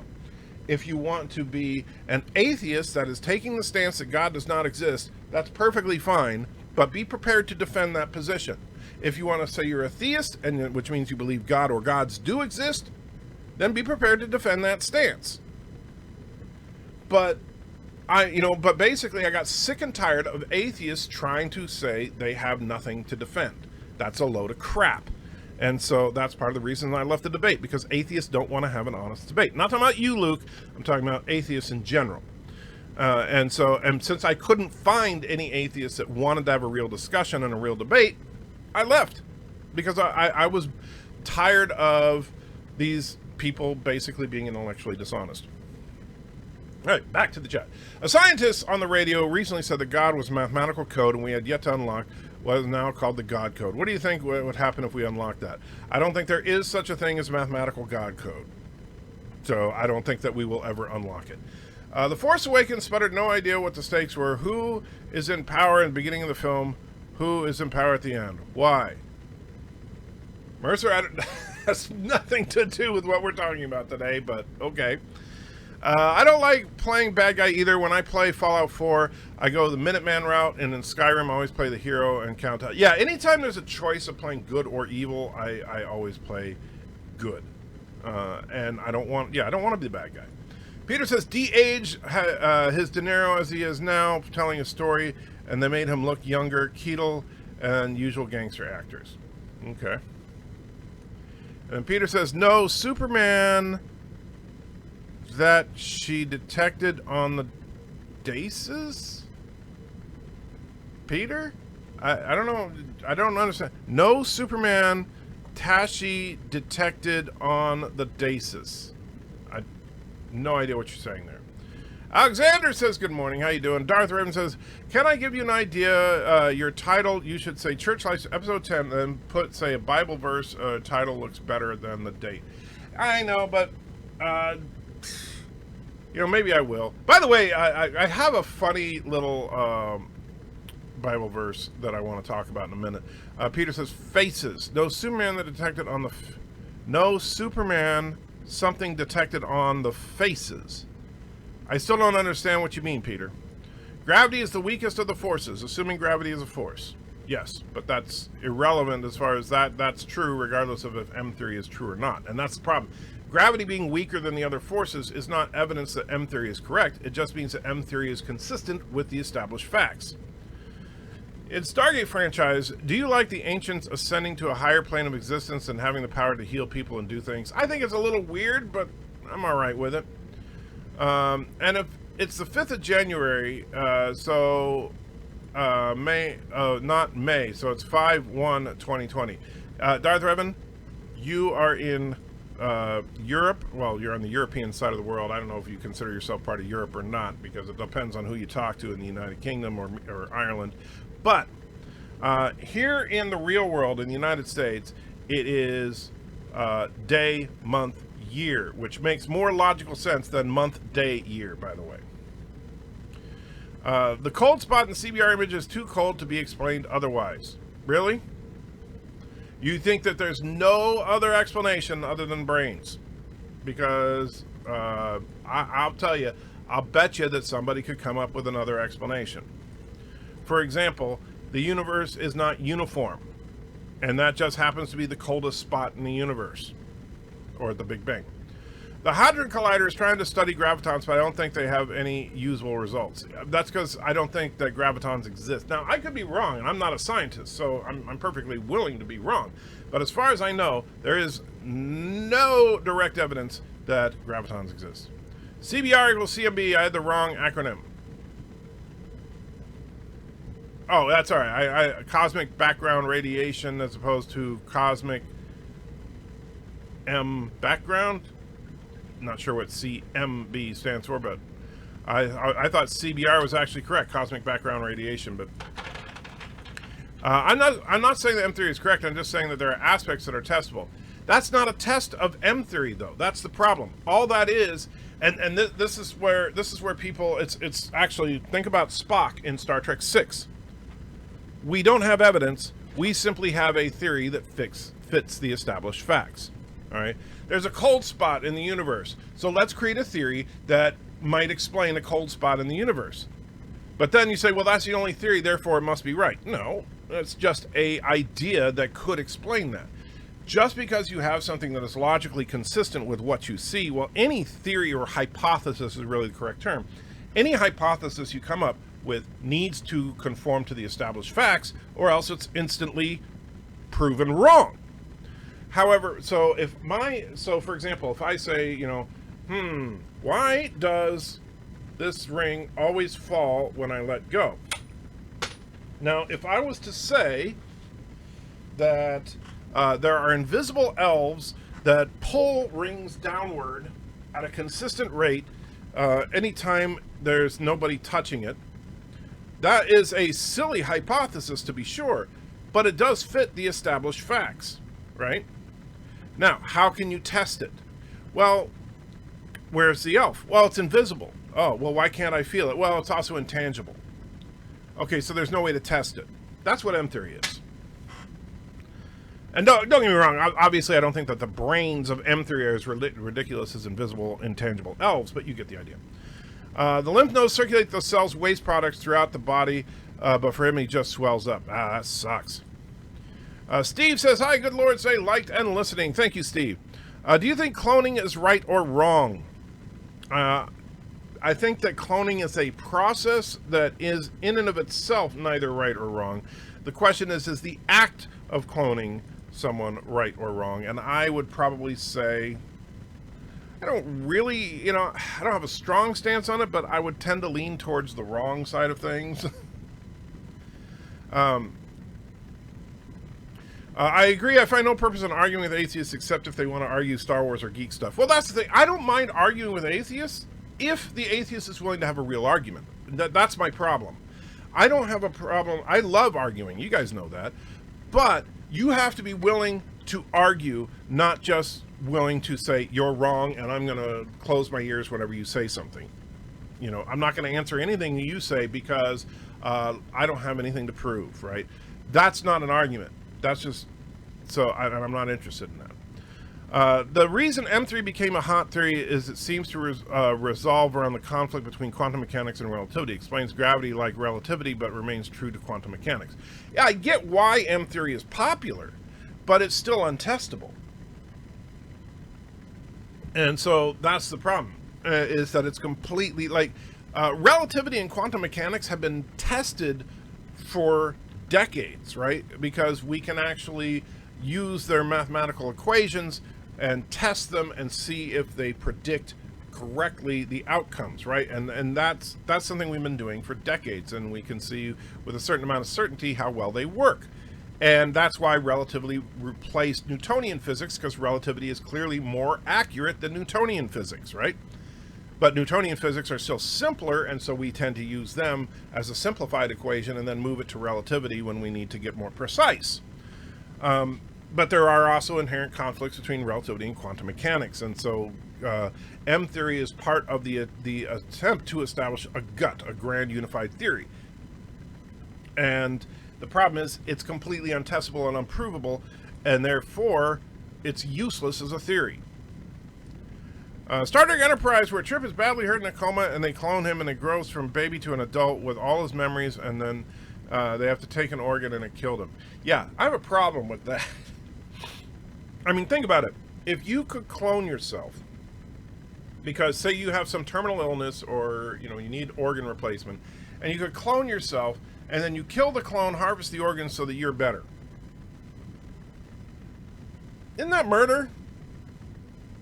And Andrew, is it to do with Rod? Now, if you could just grow, by the way, I'd be okay if you could just clone an organ, I might be okay. Like if you could clone a liver for someone who needed a replacement liver, I'd probably be okay with that. Anyway, Peter says an answer is to do with Roddenberry rational roundtable. Yeah, some people do mistake the fact that there are other creators of Star Trek. Yeah, that's very true. Cinnabon says it's a mod. Well, you see, I don't want to buy a game that I have to play in a modded mode. That's my problem. You're all wrong. We are all wrong. Only our wives are right, especially when they are not. That is true. I'm glad Captain Janeway did what she did concerning Tuvix. I think that was actually an interesting episode that they kind of cheated at the end. Playing Grand Theft Auto, I'd far better with the cheats. Bird of Prey is far better with cheats as well. But I want to play a game where I'm the hero, I don't fantasize about being a thug. Sorry, I don't. And yes, it can be fun to run around and just randomly shoot people, but and I understand that allowing people to just get all that out of their system, but it also builds up a lust for more of it. And so I don't necessarily agree with the idea that it's like therapeutic. Windows Master Control Panel Shortcut, sometimes referred to as Windows God Mode.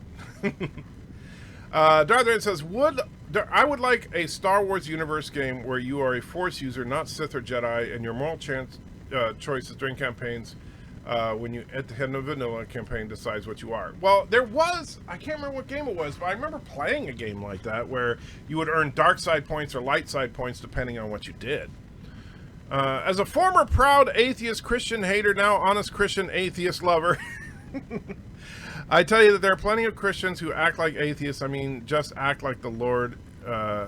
It's not just act like the Lord. It's not hard. I'm not sure exactly what you mean by act like the Lord, but I know there are plenty of Christians that are just as big a dicks as atheists. Don't get me wrong. I'm not trying to say Christians are wonderful people and atheists are bad people. But for me personally, I can't, and I've debated a few Christians back in the day on Rational Roundtable. Believe me, I had this whole thing with a Christian user called 5 Point Baptist. We went back and forth for a while because I thought he was completely wrong about his interpretation of Christianity. And we got into things like free will and stuff like that. I'm all for having the debate, and the reason I enjoyed my discussion with 5 Point Baptist is he was making an actual argument as opposed to an atheist who would point the finger at you and say you're wrong, and you say, okay, well, what do you believe? I don't know. All right, then you just want to say you're wrong. That's not an argument. Atheism and agnosticism are not mutually exclusive. If you don't know, then you certainly don't believe. Mercer. Atheism, and actually I think Neil deGrasse Tyson, who many atheists love to worship at the altar of, I think he put it very well. The reason he wouldn't call himself an atheist is because being an atheist is taking a stance. To say you're an atheist is to take the position that God does not exist. Now you have a position to defend. Now, you're right. not everybody is an agnostic to some degree. If you want to argue, like from the strictest definition of terms, right? Agnosticism meaning how much do you know or not know. Like if you're a Gnostic, you're claiming you know. If you're agnostic, you claim you don't know, right? Everybody is an agnostic to some degree or another. Unless you are completely delusional, everybody will acknowledge that they don't ultimately know with 100% certainty. Now, so that means everybody is an agnostic. So that means we have nothing to argue about. All right, so let's not argue over whether, I'm not claiming that you know for a fact everything. I'm simply claiming that your position is wrong, and now you need to defend it. But what they do is they turn around and say, well, I'm saying I don't know, and therefore I don't have to defend my position. No, that's a load of crap. Just because you don't know with 100% certainty doesn't mean you don't need to defend your position. The Irishman is a good 3-hour film. Well, if it's a gangster film, may or may not like it, but I'll check it out. All right, I am going to just read the stuff addressed to me because I am so far freaking behind. It's crazy. I agree about atheists. If someone wants to say they know there is no God, then they would have infinite knowledge in the universe, which would make them a God, actually. Well, yeah, and I'm not saying, like, if they want to say, I'm not claiming that they claim to know there is no God, but if they want to claim that they don't believe that there is a God, then just like anybody else who has a belief, they need to defend that belief. Luke says, sure, but whether or not monotheism makes sense is irrelevant to the history of one religion or another. It's perfectly okay for Judaism to have a polytheistic predecessor. Yes, but it's irrelevant. That's my point, Luke. To this discussion, it's irrelevant. This is not a history channel. Trademark the History Channel. This is not a history channel. This is not a channel where we talk about ancient history or the origins of Judaism or any of that.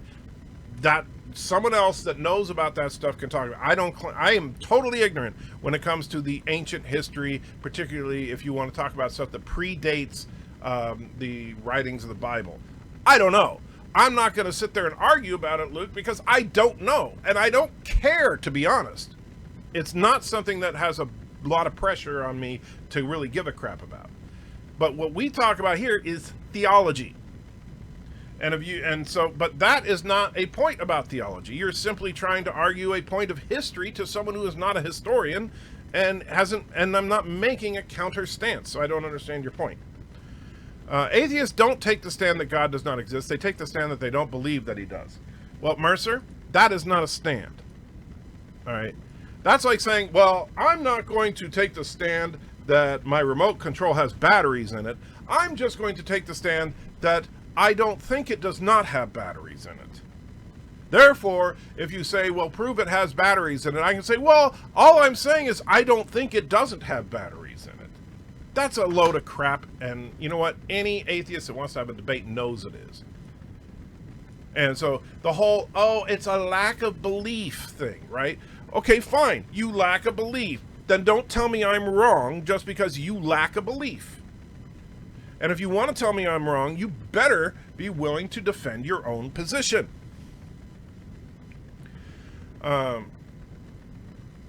I agree on the agnostic atheist idea, but I still maintain that one can be a Christian and still have honest doubts, meaning they are atheists sometimes. Let me explain.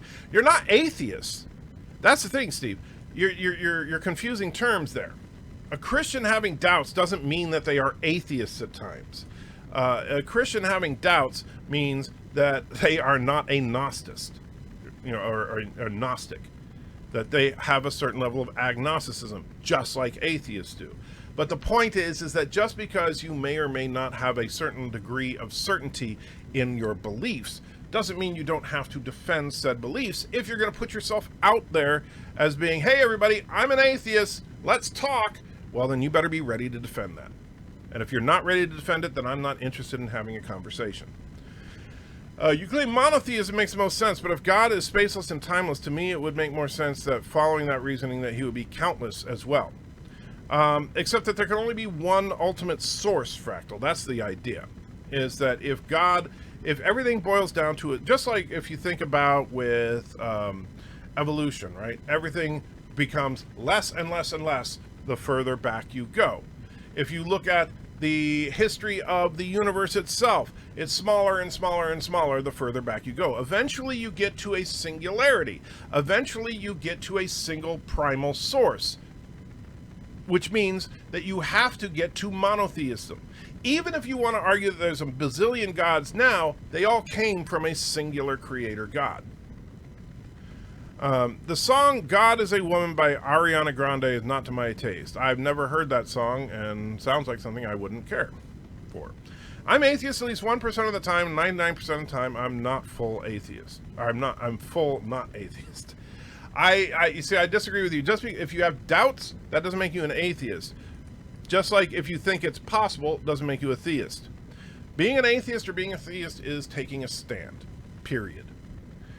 That's all it means. And if you don't take a stand and you're neither, then you're neither. Now some people, I know Bionic Dance was horrible about this, where she had this whole thing, and I don't know if she's still out there doing this crap, but babies are atheists because they lack a belief in God. Because atheism just means I lack a belief, and therefore anybody and everything that lacks a belief, okay, fine, so my remote control is an atheist because it lacks a belief in God, right? If you're going to define something by what it is not, then everything becomes that thing, except for a very select group, right? So basically what she's trying to say is an atheist is anything that is not a card-carrying theist. No. And that's part of the whole attempt to make it so that they don't have to defend themselves. Taking a stand that you don't believe something is irrelevant to whether you are right. Whether you ate right. I'm not sure what you mean, but yeah. But taking a stand that you don't believe in something, I think, is silly. Please cheer for the Saints Day today. Drew Brees is such a great person, plus they certainly must be God's favorite team.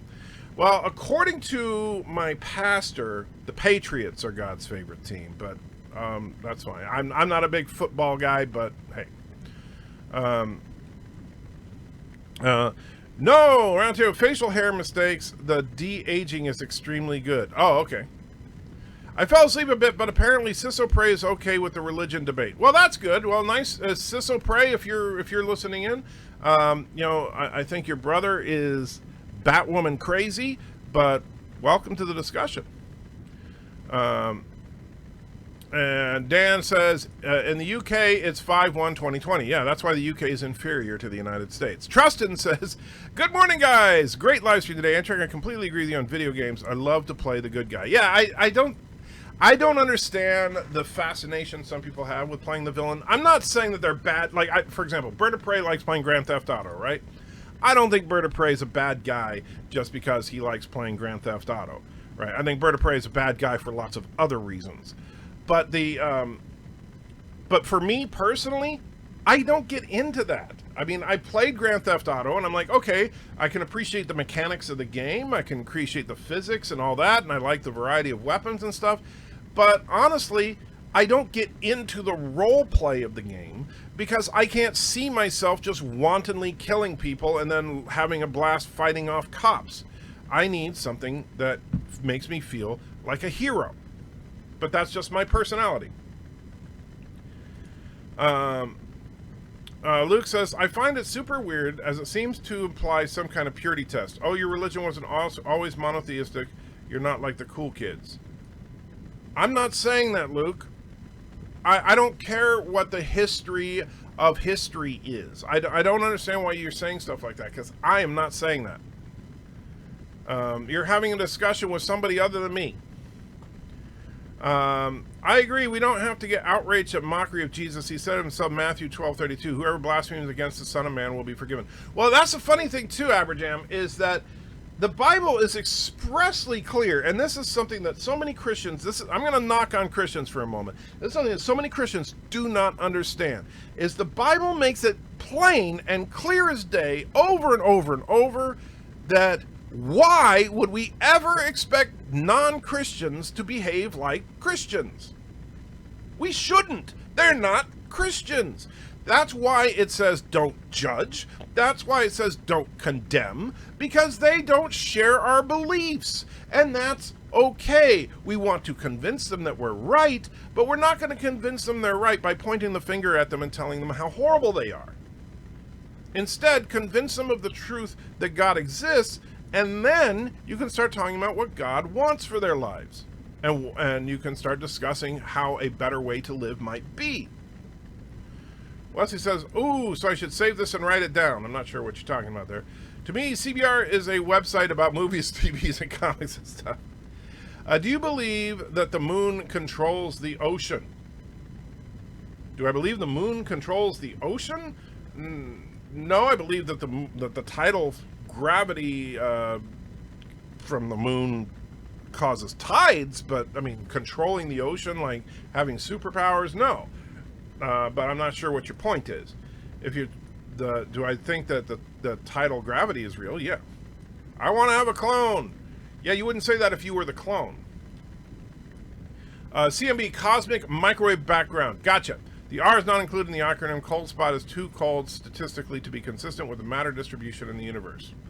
Yes, but Jeff, you're missing the point.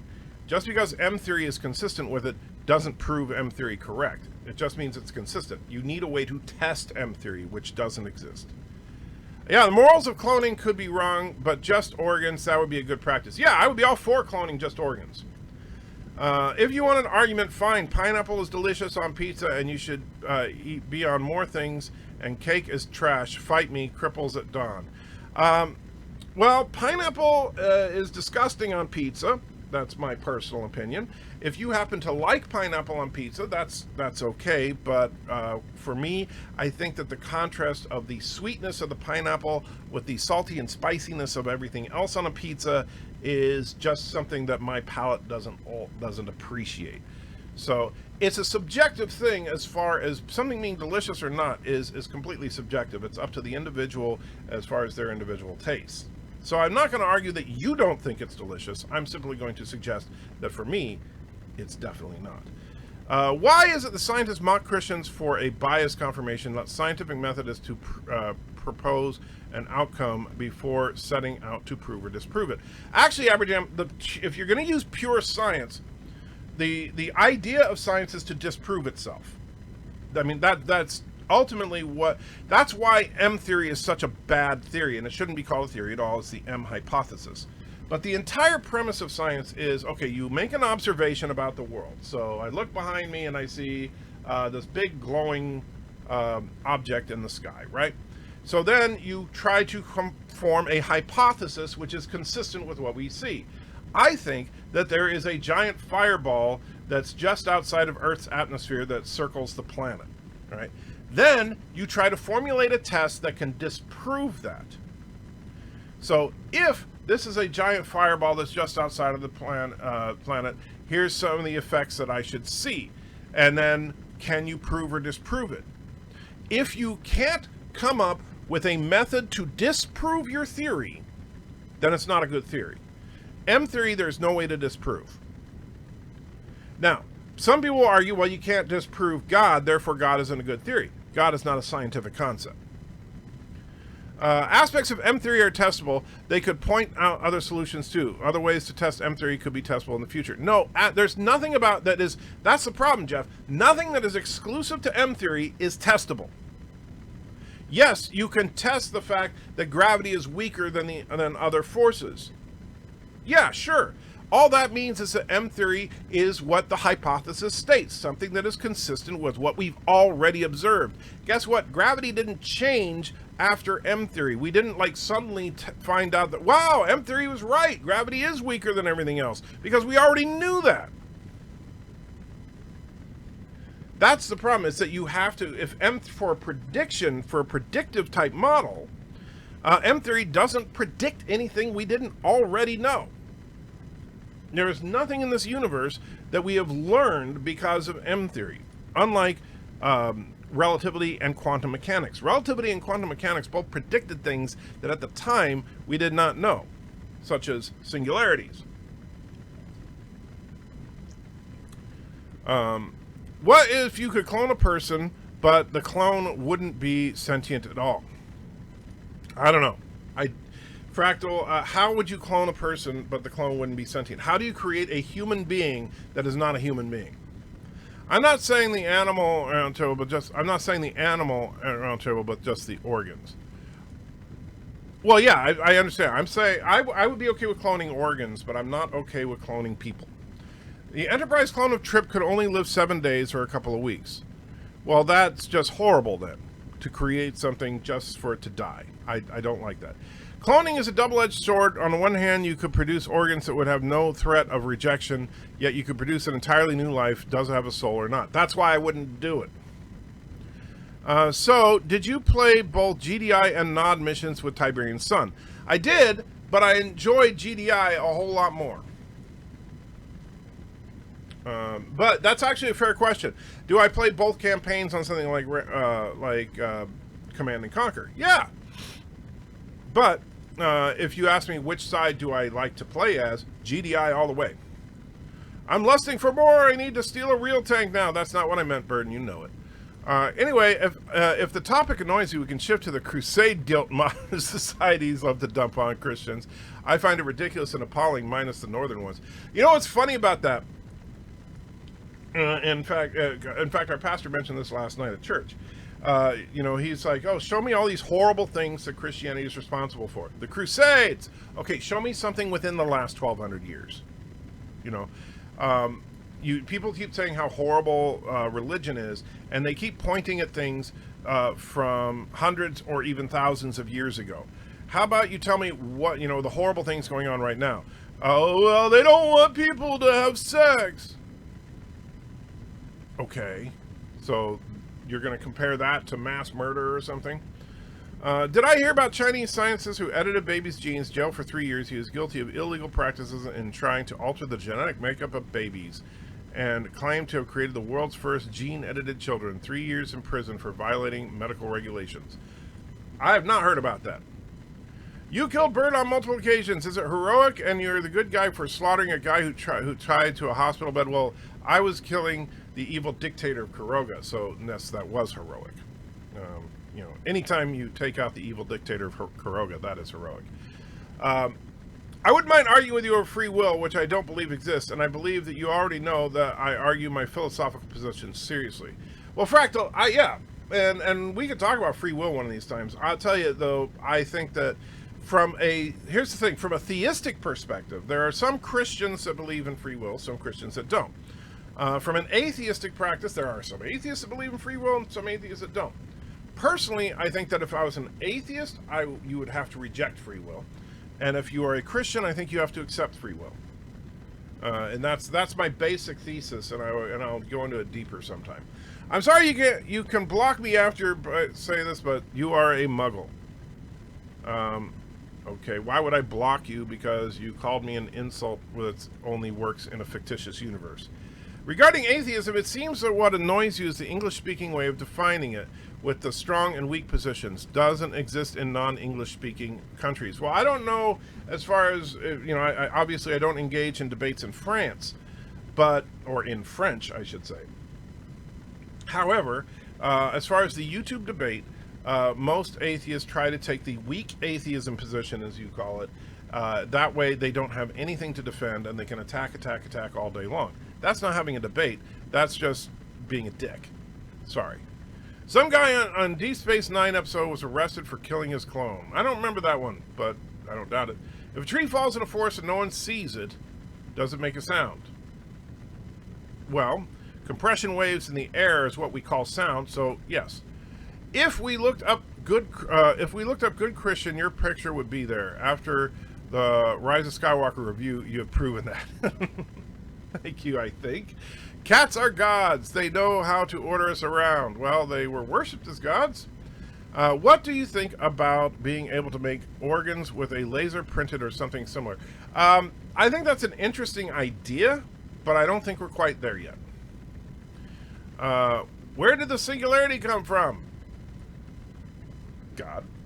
I don't think about extrapolating a singular God from the fact that space-bound universe is expanding I don't think that extrapolating a singular God from the fact that space-bound universe is expanding requires justification. All right. So you're saying you agree with me? That would be a first. I have a problem with anything that believes that I have a problem with anything being the ultimate source, whether it be God, the universe, really. How's the question? How did he or it become to be? Well, that's the whole point of theism, Jeff, is that is the answer to that question. And the funny thing is the atheistic answer is, well, I don't know, right? Okay, so you have no counter response. You just want to say we're wrong.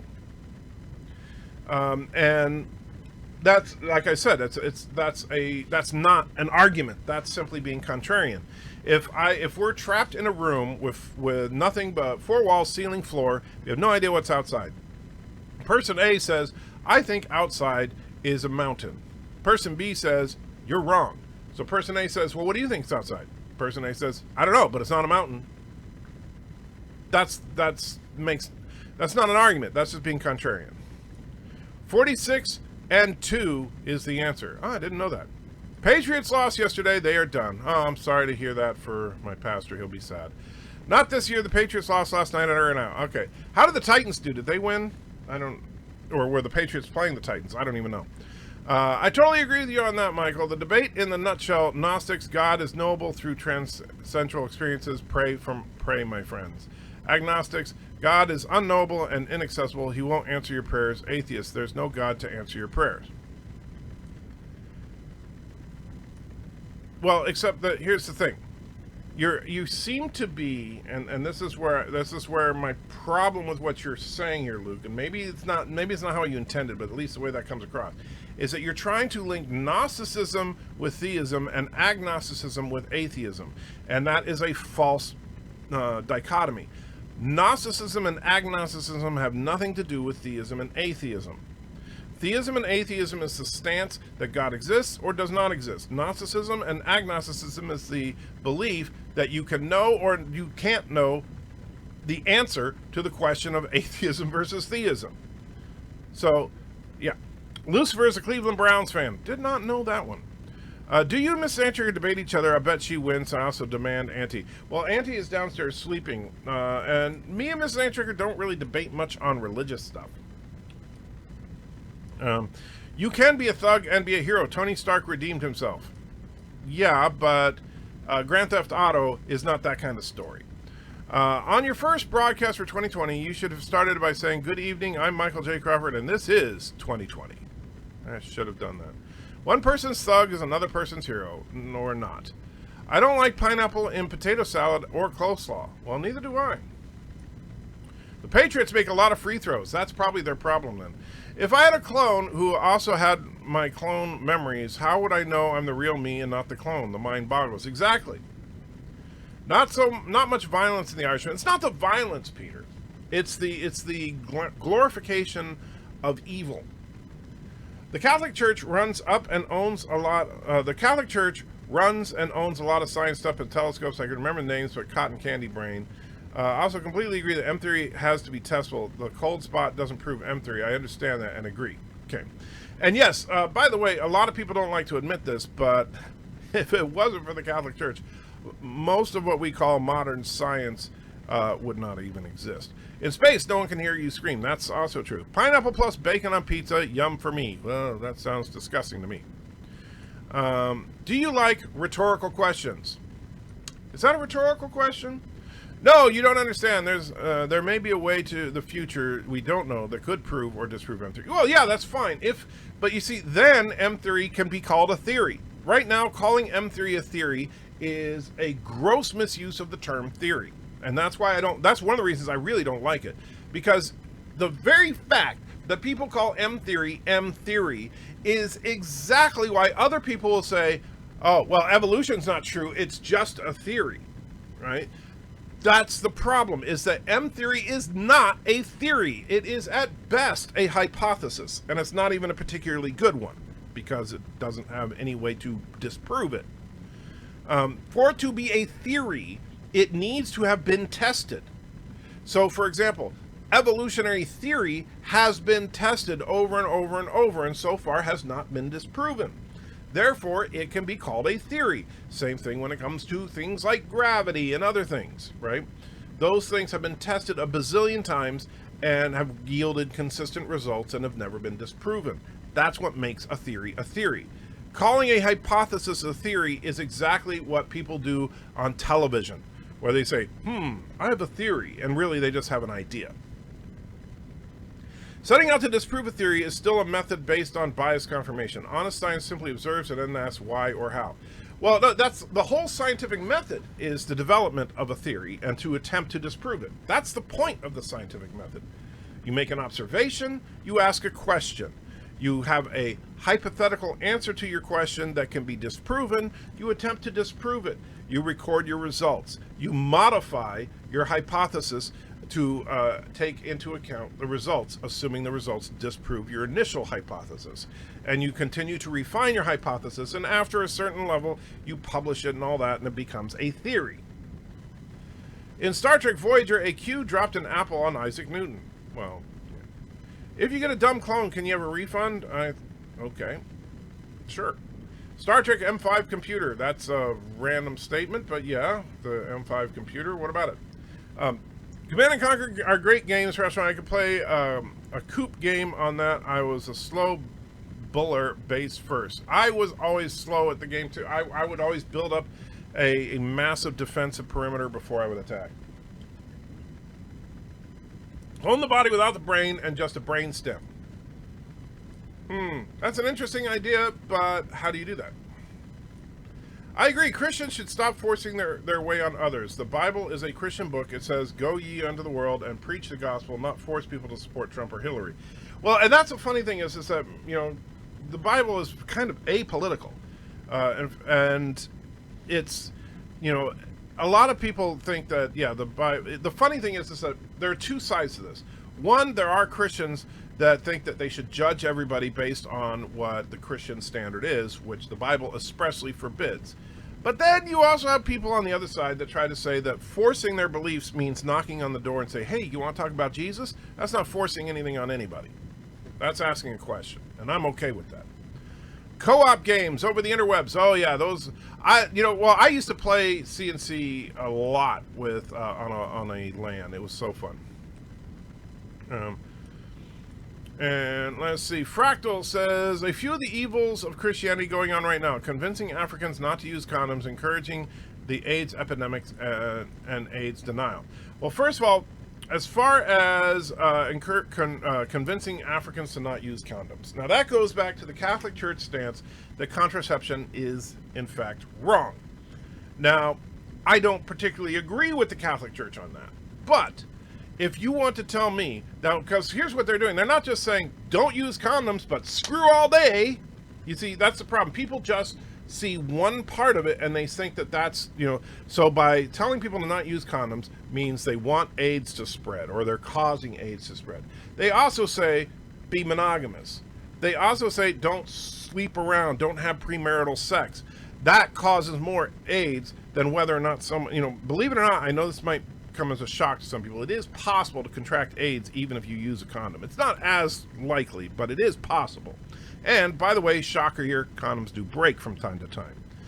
But the Catholic Church doesn't believe that condoms is they think that using condoms is sinful. So they say don't do that. They also try to encourage people to not have premarital sex and not to have extramarital sex. And you know what? Here's a news flash, everybody. If everybody actually followed that for one generation, AIDS would be gone. So, yeah, that would actually work. Now, as far as AIDS denial, I've not heard anybody say AIDS doesn't exist. So I'm not sure what you're talking about there, Fractal Machine.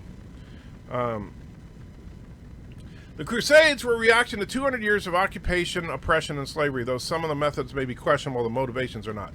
I'm not arguing about the Crusades. I'm just saying that, you know, if you want to say the Crusades were horrible or the Spanish Inquisition or whatever, that's ancient history, and the church is not currently conducting the Crusades. And so, yeah, I'm not going to sit there and try to hold the church accountable for something that nobody's great-great-grandparents were even around for. And also Catholics and Protestant terrorists in Ireland. Okay, so the Catholic and Protestant terrorists in Ireland. Now, we do have a couple of Irish people here. I'm sure they may have a differing opinion, but I don't believe that the terrorism of the Irish Republican Army was really about religion. I think it was about occupation.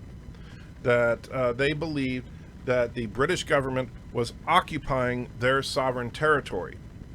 Now, the fact that they were Protestant or Catholic was just a way of identification. It was not the motivation for it. Now, I could be wrong about that, and I would let Darth Revan or someone else get into that deeper than me, because while I have Irish in my genetics, I'm not an expert on Irish history. Was arguing against those who attack Christians about the Crusades here. No other way around. But if you want something against modern Christians, one must define them. Well, modern Christians are people that adhere to the teachings of Christ, although unfortunately those are rather few and far in between. The DS9 episode where the guy's arrested for killing his clone was like the second episode. Odo was accused of killing... Oh, yes, I do remember that now. They eventually found it was the clone that was killed. I do remember that now. I remember watching Nova now, and I've seen an episode that had a 3D printed mouse heart that actually worked. Wow, that's cool. I didn't know about that one. No, I wasn't agreeing with you. Just think you justify the singularity, or I think that you justify the singularity of a metaphysical being with a Big Bang, which is a physical phenomenon, and this requires... Okay, well, you said it doesn't require justification. My point was that I wasn't trying to say that the Big Bang means God. I was trying to say that just as, if you look at the way the universe is, whether you're talking about evolution or you're talking about the actual cosmos itself, everything goes back to a singularity. Everything. And so, with same thing would be true on a metaphysical level, is that even if you had many gods, eventually you would have to go back to a singular creator. There is a singular source. The Titans beat the Patriots last night. Oh, okay, cool. I'm not a Titans fan, but since I live in Tennessee, I guess go Titans. You should play Destiny. The lore is interesting concept. This machine resurrects the character, and all Guardians worship it and protect some Guardians are angry. I played the first Destiny a little bit. I thought it was all right. I couldn't get into it that much, though. And let's see. Steve says, I'm salty when it comes to self-proclaimed Christians tree-hugging Trump worshippers, as they are giving Christmas and Christians a bad name in my book. Well, first of all, I don't know what you mean by Trump worshippers. I don't know anybody that actually worships Trump, but I did not vote for Trump or Hillary in the last election. So, yeah, I literally put a sticker on my car that says neither one. Jeff says, Rational Alto, wow, I'm a contrarian? Did I say you were a contrarian? Or did I simply disagree with you? I don't know. Or are you trying to say that you agree with the position that atheists have nothing to defend? I don't think Gnosticism and agnosticism with theism... I don't link Gnosticism and agnosticism with theism and atheism. I'm summarizing what Gnostics, agnostics, and atheists are essentially saying. Theists can be Gnostics or not. Right, but you see, the way that you phrased it, you put Gnostics, and then you say pray, and then you say agnostics, and then you say atheists, and then you say there's no God. So the way you put it together was that agnostics are atheists. Some people believe the ultimate source is God, and some other people believe it's an energy source that you have to find. Yeah, and you know what? That energy source is God. If you were discovered you had a clone, but it was a baby, would you raise it as a son? Probably. Custom to order body parts, what a game changer that would be. I'll take 2 kidneys, please. Yeah, no kidding.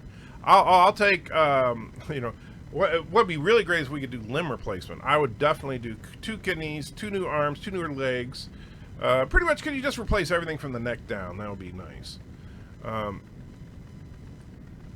There are no pines and apples in Annas, whatever. I'm not sure what you mean there. Luke says, modern science did not start because of the Catholic Church, but despite it. Nearly all Christian scholars doing science had to justify their non-religious approach to knowledge. Okay, Luke. Okay. I know you don't believe any of the history, but, hospitals, observatories, the scientific method. Yeah. There were a bunch of Civil War battles around Murfreesboro. Do they say any haunted fields? I've never heard anyone claim that any of the battlefields were haunted. I've actually visited one of the battlefields. It's kind of an interesting experience because you can see exactly why they chose that location to fight. and they actually have some of the original canons still in place. Please don't mix clueless atheists with other atheists. Well, I can only talk about the people I've talked to, Luke. For most atheists in history, atheism is the beginning of the question, not the answer. Numerous hypotheses have been proposed. You know what's interesting about that statement, Luke, is that the only society, and I mean the only society in the entirety of history that has ever acknowledged atheism as a viable belief system is the modern Western society. And I think there's a reason for that, because I think that atheism is patently ludicrous. But that being said, you certainly have your right to believe it. However, as far as don't mix clueless atheists with other atheists, I'll be completely honest with you, Luke. On these Sunday morning live streams, now you're clearly not a clueless atheist, and some of the other atheists that like to join us on these Sunday morning live streams are certainly not clueless atheists. But when I was doing religious talk a few years back on this same channel, it was very rare to find an atheist that would not fall back to the atheism just means a lack of belief and I have nothing to prove, but you have to prove everything and blah, blah, blah, blah, blah, and all that stupid crap. All right, so I'm sorry, the 99% of the atheists that I've interacted with have been the clueless variety. Have you watched the movie Two Popes? I think it's on Netflix. I think it's a good movie dealing with the idea of spirituality and personal honesty. I've not. Catholics aren't allowed to go out and recruit like some churches do. Okay, not sure what the point of that is, Darth. Let's have lots of naked cuddles with condoms. No, thank you. The RC condemnation of contraception is based on Onan. It's the usual. The Roman Catholics take the wrong lesson. Onan is about not abusing one's position, nothing to do with condoms. Well, and like I said, I don't agree with the Catholic Church, but at the same time, if everybody followed the Catholic teaching of no condoms, but also no premarital sex and no extramarital sex, guess what? AIDS would be a thing of the past. So stop trying to act like the Catholic Church is all monstrous because they don't believe in condoms. Now, granted, like I said, I don't agree with that stance, but I don't have a problem with condoms. But I also do have a problem with the fact that we simply turn a blind eye to premarital and extramarital sex by just saying, oh, people are going to do it, so no. How about we actually care about morality again? That might be a good thing. And you know what, if we did, STDs in general, and AIDS specifically, would be very easily controlled. Atheists are not making a claim no gods exist. They're just disputing the claim that one does as being unsupported by the evidence. That is where you are wrong, Mercer. And I'm sorry. You can say that all day long, but that is simply a way of backpedaling. Or a way of moving the goalpost by saying, I don't have anything to prove, but you do. So therefore, I'm making the claim that you are wrong.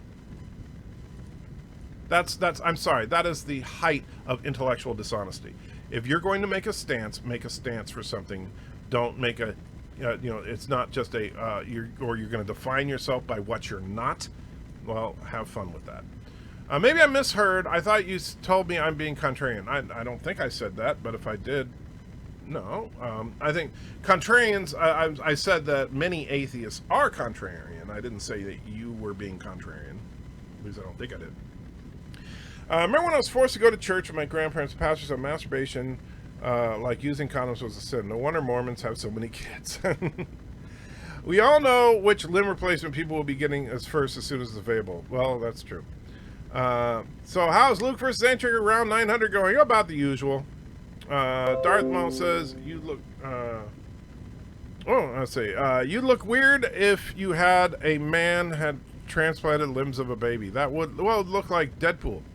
My response is on Twitter since it's so long. I figured as much. I saw that you sent me something on Twitter. Let's see. Do you believe in human ghosts or demon hauntings? I do not believe in human ghosts. As far as demonic presences, I've never experienced it personally, but I believe it is possible. All right, so here's what Darth Revan had to say as far as the atrocities of the IRA and such. It was about occupation, and then they became gangsters and terrorists, and the Catholics are a minority in the north of Ireland and have traditionally been banned from holding some jobs and going into some areas until recently. The hatred is left over from the anti-Catholic laws, and the Catholics did not ask for the North to be formed when the treaty was formed. It was a huge unionist, aka monarchist, loyalist area. They stayed in the UK, and the IRA used to fight for unification, now are gangsters into drugs, prostitution. They give a shame to my ancestors who were actual heroes. So, if to sum it up, and what I was saying is that basically the attacks, the actual atrocities committed in Ireland were not over religious differences. They were over the fact that people believed that the UK was occupying their land. Now, yes, it sounds like the Catholics were discriminated against, but that was not the reason for the bombings. Christianity gave up with modern calendar and the concept of hospital. Christianity came up with a modern calendar and the concept of hospitals. Most scientists were Jews and Christians and Muslims until the past couple hundred years. It's very true, Carlo, but many people wanted to try to deny that and revise history to suggest that all the great scientists and stuff were actually, well, they might have been working for the church, but they didn't really believe. All the founding fathers were deists, right? Popular science, the universe came from nothing, but also energy cannot be destroyed or created, only converted. Popular science is screwy. It's also inherently contradictory. That's why I think that atheism is actually a kind of an indefensible position, which is why most atheists refuse to defend it and just attack theism. If you ever get a chance to visit Gettysburg, definitely do it. Afterwards, like me, you'll probably question Robert E. Lee's claim to genius. Well, I've never been really into the Civil War stuff, to be honest with you. Like I said, I'm not a historian. I've never been into history. Granted, I have a cursory understanding of history and stuff, and I'm not saying you should ignore history. However, I don't believe that, I don't go, ooh, I want to go visit the great sites where this battle took place or that battle took place.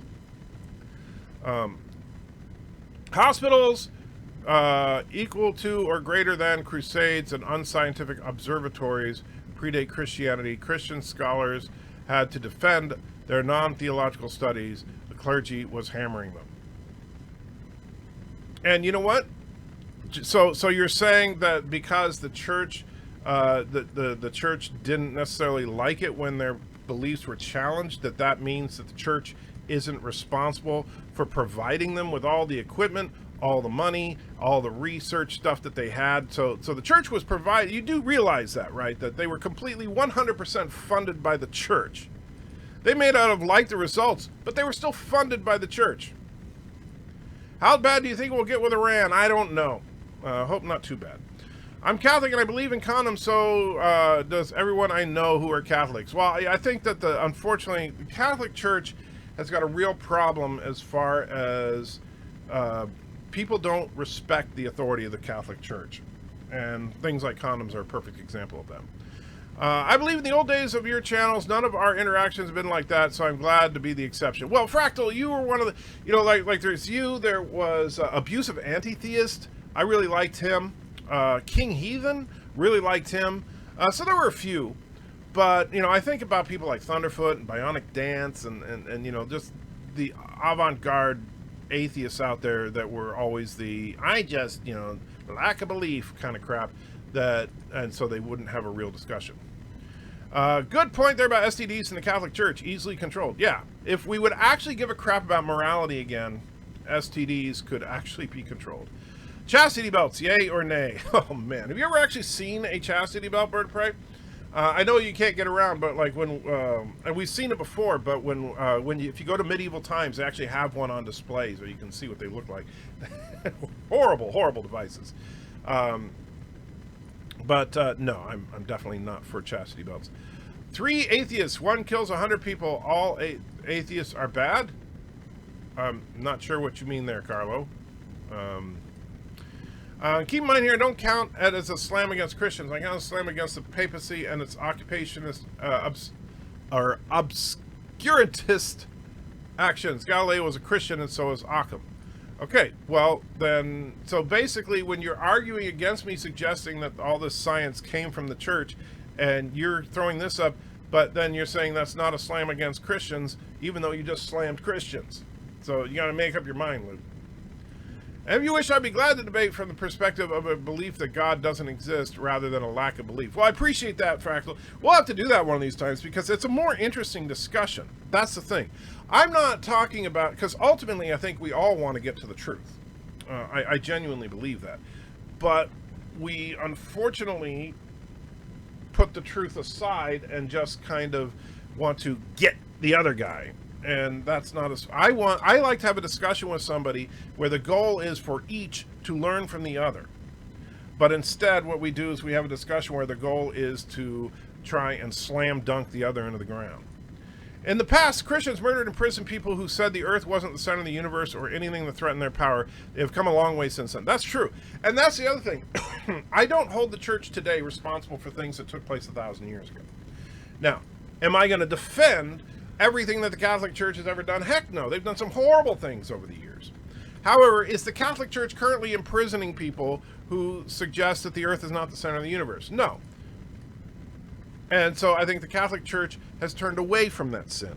That being said, I still don't agree with everything the Catholic Church does. That's why I'm not a Catholic. Darth Maul, just getting here, may have been brought up. You mentioned STDs, and today I just read a news story about the discovery of a new strain of AIDS. I did not hear about that. I hope it's controllable, but the idea of Darth Maul was that people argue that the church is horrible for basically suggesting that you shouldn't use condoms and instead should abstain. But if everybody actually did abstain outside of marriage, then STDs would be very easily controlled. Oh, by the way, there were atheists in ancient Greece. How is that a modern thing? China didn't have a problem with its godless Confucianism for millennia either. All right, Luke. But here's the thing. So the Greco-Roman gods, that was just, we nobody believed in that. Darth Vader says, yes, I assume, to my reading of your thing. There's just a period of history where science was banned. There was a period of history where science was banned. Do you think that we would have space travel by now if it wasn't for that? There was a period of history where science was banned? What period of history was that? You don't have to forbid atheism to become a great society. I didn't say that. You're putting words in my mouth. And allowing atheism to thrive doesn't collapse your society either. Those things are decorrelated. Luke, you're not listening to me, because I did not say that you have to forbid atheism to be a great society, nor did I say that allowing atheism collapses your society, although I do think modern society is on the verge of collapse. Hedonism is what causes societies to collapse, not atheism. Now, granted, atheism and hedonism kind of go hand in hand, because if you don't believe in a higher authority and you don't believe in ultimate morality, then you start to believe that the only thing that really matters is self-pleasure, and you become hedonistic. That being said, it's the hedonism, not the atheism, that destroys a society. And by the way, Western Europe and the United States are very hedonistic right now. This is not a fair debate format. You get to talk and I type 200 characters every 5 minutes if you read them. Well, sorry, Mercer. I like the old days of YouTube, honestly, where I could post a video and then somebody else could post a video response and link it to the video. That was awesome. We had some great debates that way. Because that way, you would have time to stop and think about it and then post the response. Sci-Fi Nation says, greetings, Rational Roundtable fellow nerds. Finally got the new video. Trigger only a couple of small flubs in it, but not bad. Worth the wait. I will check it out when I get a chance here, Sci-Fi. I hope it is good. Rational Roundtable, insert joke that you lived through history and don't need to study it. Thanks, Thomas. The Irishman has just finished. Very good. I turned it on at 1 p.m. and it's now 3:20 p.m. Well, like I said, it's... I don't like the whole glorifying evil thing. That's my problem. 12 p.m. 20 minutes. 4 hours and 20 minutes. Oh, that's funny. Bird of Prey says, I saw one in Robin Hood Men in Tights. You saw one what in Robin Hood Men in Tights? Chastity belt. Okay. Yeah, that was not an accurate representation of a chastity belt. Chastity belts did not exist in real life. Actually, that's not true, Darth. They did exist. They were, and in fact, they were responsible for many a death. Because, unfortunately, because of the way that they were actually put on more as punishment then they weren't put on, like people think of it like a chastity belt, like a knight would be going off to the crusade, so he'd put his lovely maiden in a chastity belt so that nobody else could get to her. No, it's actually used as a punishment for women who were convicted of being promiscuous, basically. And the chastity belts would frequently cause massive infection and not uncommon for them to cause death. I have no respect for the Catholic Church. They are rich, do nothing, that move pedophiles around to escape prosecution. They are richer than any other organization and provide nothing. Well, Mercer, go to a hospital, and there's a very good chance that it's funded by and run by the Catholic Church. You ever notice that, like, there's St. Vincent, St. Andrews, St. Jude's, all these hospitals, Catholic funding. All right, so don't say they provide nothing. Number two, as far as the moving pedophiles around, yes, anytime that happens, that is a horrible, horrible thing, and certainly I'm not defending that, nor should anybody. However, that you make it sound like every Catholic priest is a pedophile now, and that every archdiocese is moving people around to hide them. There has been a few cases of that, and those need to be dealt with. And I don't know if they're going to ever really clean house, but they desperately need to. I don't think that anybody who was that did that kind of thing should go unpunished. But you're judging an organization that is tens of thousands, if not hundreds of thousands of people within the organization, not to mention the millions of followers, based on the actions of a few. And so I think that is unfair. That would be like me suggesting that all atheists are bad because Stalin. All right, that's not fair. Anyway, but as far as them doing nothing and providing nothing, you are just dead wrong. And let's see. Luke says, nope, church was providing nothing. Hospitallers were a crusader order mounted by European nobility on their own money. Christians who kickstarted science worked on private cash. All right, Luke, whatever.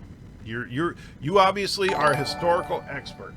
And Ryan Johnson donated $75. I missed out on Miss Antrigger's birthday stream, so here's a happy belated birthday. Well, thank you so much. I appreciate it, man. You just made my day. Trust me. I truly, truly appreciate that. Anyway, where was I? And Mrs. Anti-Trigger will really appreciate that as well. And where is... Sorry, I'm trying to see where we were. Unfortunately, everything got messed up. All right, there. Anyway, but Luke, honestly, first of all, you're just saying things like as absolute fact that the church has provided nothing in all this, when what you're saying is going directly contradictory to what 90% of historians say. So you're gonna have to back that up. I'm sorry. Saw a men's chastity belt for sale on Facebook Market. It's the weirdest thing I've ever seen. It's sold up there, and it was by a woman. Well, no thank you. I have an advert on a local bus company magazine for something called the Alpha Course, and it's an opportunity for anyone to explore Christian faith in a relaxed manner for over 10 provoking weekly sessions. It's low-key friendly, fun, low cost, supported by Christian denominations. Okay, never heard of it. What happened to Monday now on Rational Roundtable Sci-Fi Film? What happened to Monday now on Rational Roundtable Sci-Fi Film? Peter, I'm lost. I don't know what you mean. Genuinely no idea. I don't understand how some atheists I know can call for a teardown of the Catholic Church, but if I say Iran is an evil nation, it's disrespectful of Islam. Well, I don't know. I've never seen that directly, so I don't know. Mercer said, you skipped my post in all caps. Well, if I did, did you put at Anti-Tracker in it? Because you have a habit of not doing that, Mercer. Please, or I'm sorry, at Rational Roundtable on this channel. You got to do that because right now the chat is way too far behind for me to read every single thing. So you've got to put at Rational Roundtable in it if you want me to read it. Darth Rem says, hello, when I was younger, they used to do retreats so you could see if you wanted to become a monk, priest, or Christian brother. That's That's an interesting idea. Honestly, the reason I ruled out the Catholic Church as a possible career option is the oath of celibacy. I think that is non-biblical, and I also think that it is cruel, and I think that that is the reason for many of the problems that the Catholic Church has had. Science banned in the Dark Ages? I don't think it was actually banned. Maybe it's just me. I'm not an expert. Hey, Luke, was science actually banned in the Dark Ages? And if so, by whom? Theologically speaking, the Earth is the center of the universe. Well, from a humanistic standpoint, Earth is the center of the universe. Peter says, so I'm going to let Burn to Prey 5 take control of my computer to sort streaming stuff. Rational Oriental. Joe's a good bloke.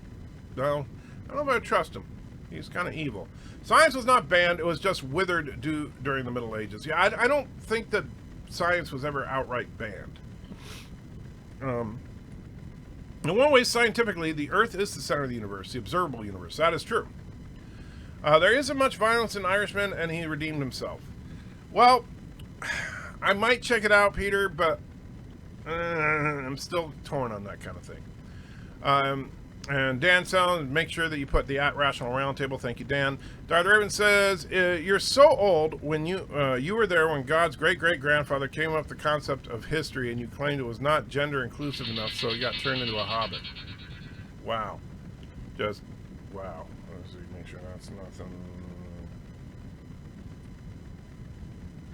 No. I think dark games and films are good to release your dark desires to help control them in real life. See, I don't.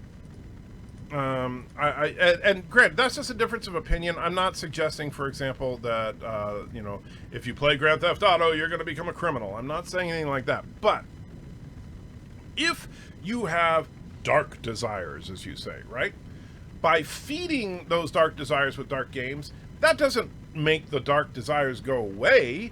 That just makes it so that you want to do it more because you had fun doing it. So the more, and so then you play the game more and more and more. That's why these games are addicting, right? And there's no denying video games are addicting. I believe me, I've been addicted to a few video games in my day, but Command and Conquer being one of them. But anyway, but the idea though is that you're feeding this desire, and therefore it's just growing. And if you look at it from a biblical standpoint, and I try to, the best way to rid yourself of those desires is to turn your back on it. And the Bible actually says to run away from it, particularly when it comes to sexual desire. That if you have this problem where you see this chick and every time you see her, you're like, I got to get some of that, then you're supposed to go the opposite direction, right? Not get online and pretend to do it. And so, because then the desire doesn't go away and you just think about it more and more and more. So what you should be doing is trying to avoid that stimulus, avoid making that fester in your mind, and that will eventually get it out of your mind. Let's see. Chastity Duel equals Kurogan underwear. That is actually true. You should never judge the whole on a few. I agree. And we all tend to do that in one way or another, unfortunately. Luke said, I never said atheism was causing collapse. Hedonism does. That being said, it goes alongside atheism. Then talks about U.S. hedonism, U.S. being one of the most faithful lands. First of all, it's funny you should say that because, our pastor actually talked about this yesterday again in our church service.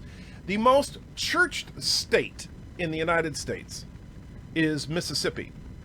The actual number of people who, according to surveys, say that they go to church and are Christians, 45%. So, no, the U.S. may be one of the most faithful lands as far as Christianity is concerned, 45%. Less than half. All right.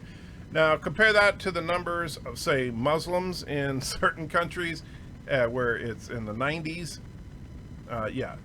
We are not, by any stretch, one of the most faithful lands. So that's just factually wrong, Luke. The relationship between Catholic churches and starting hospitals is like the relationship between Kathleen Kennedy and the films she produced. Okay. And you know what I mean. No, I really don't. I don't quite understand that because Kathleen Kennedy did produce the films.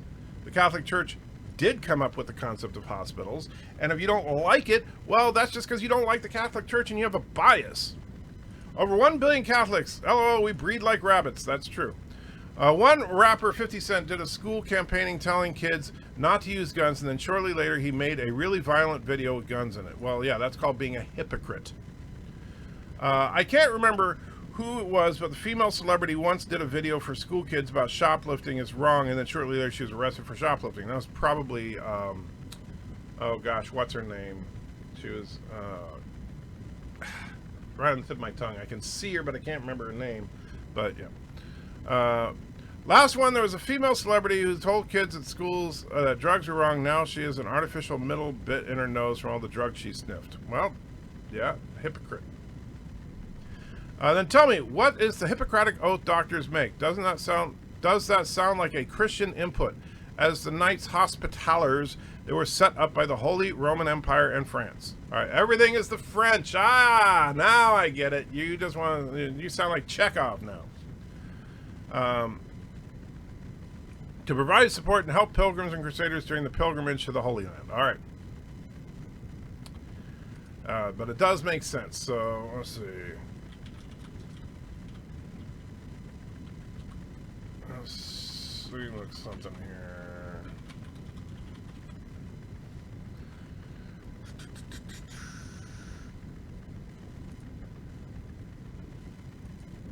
And let's see.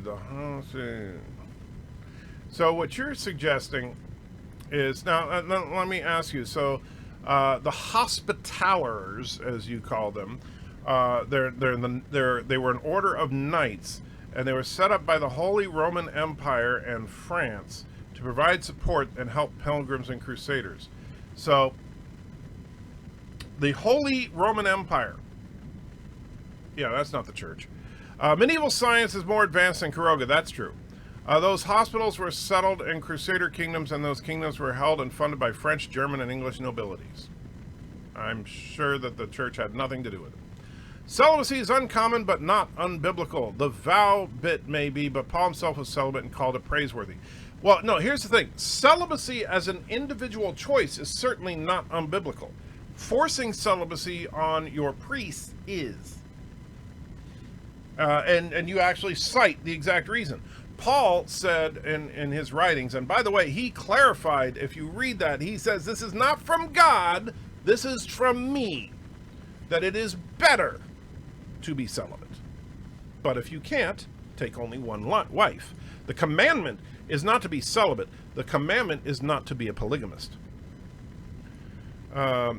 Jeff says, I missed something. I'm relatively new to Anti-Trigger. What is Kuroga? Kuroga is an evil empire led by the dictator Bird O' Prey 5. And the Turtistans, for which I am the duly elected president of, and Mrs. Anti-Trigger, the sovereign queen of, are the eternal enemies of the Kurogans. And so we are basically protecting the world from Kurogans.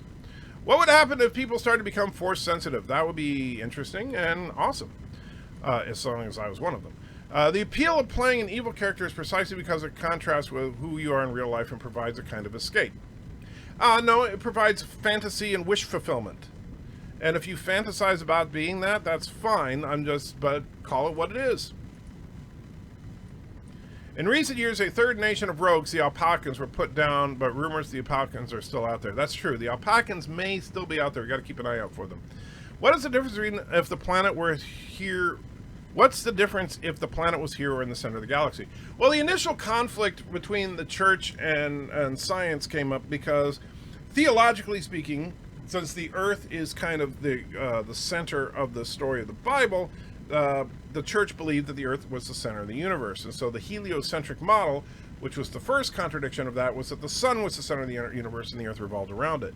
And the church had a difficult time dealing with this. As stupid as it sounds, they couldn't take the idea that the Earth is the theological center of the universe from the Earth is the literal center of the universe, and they couldn't separate the two, and they got really pissed off about that. That's where that all came from.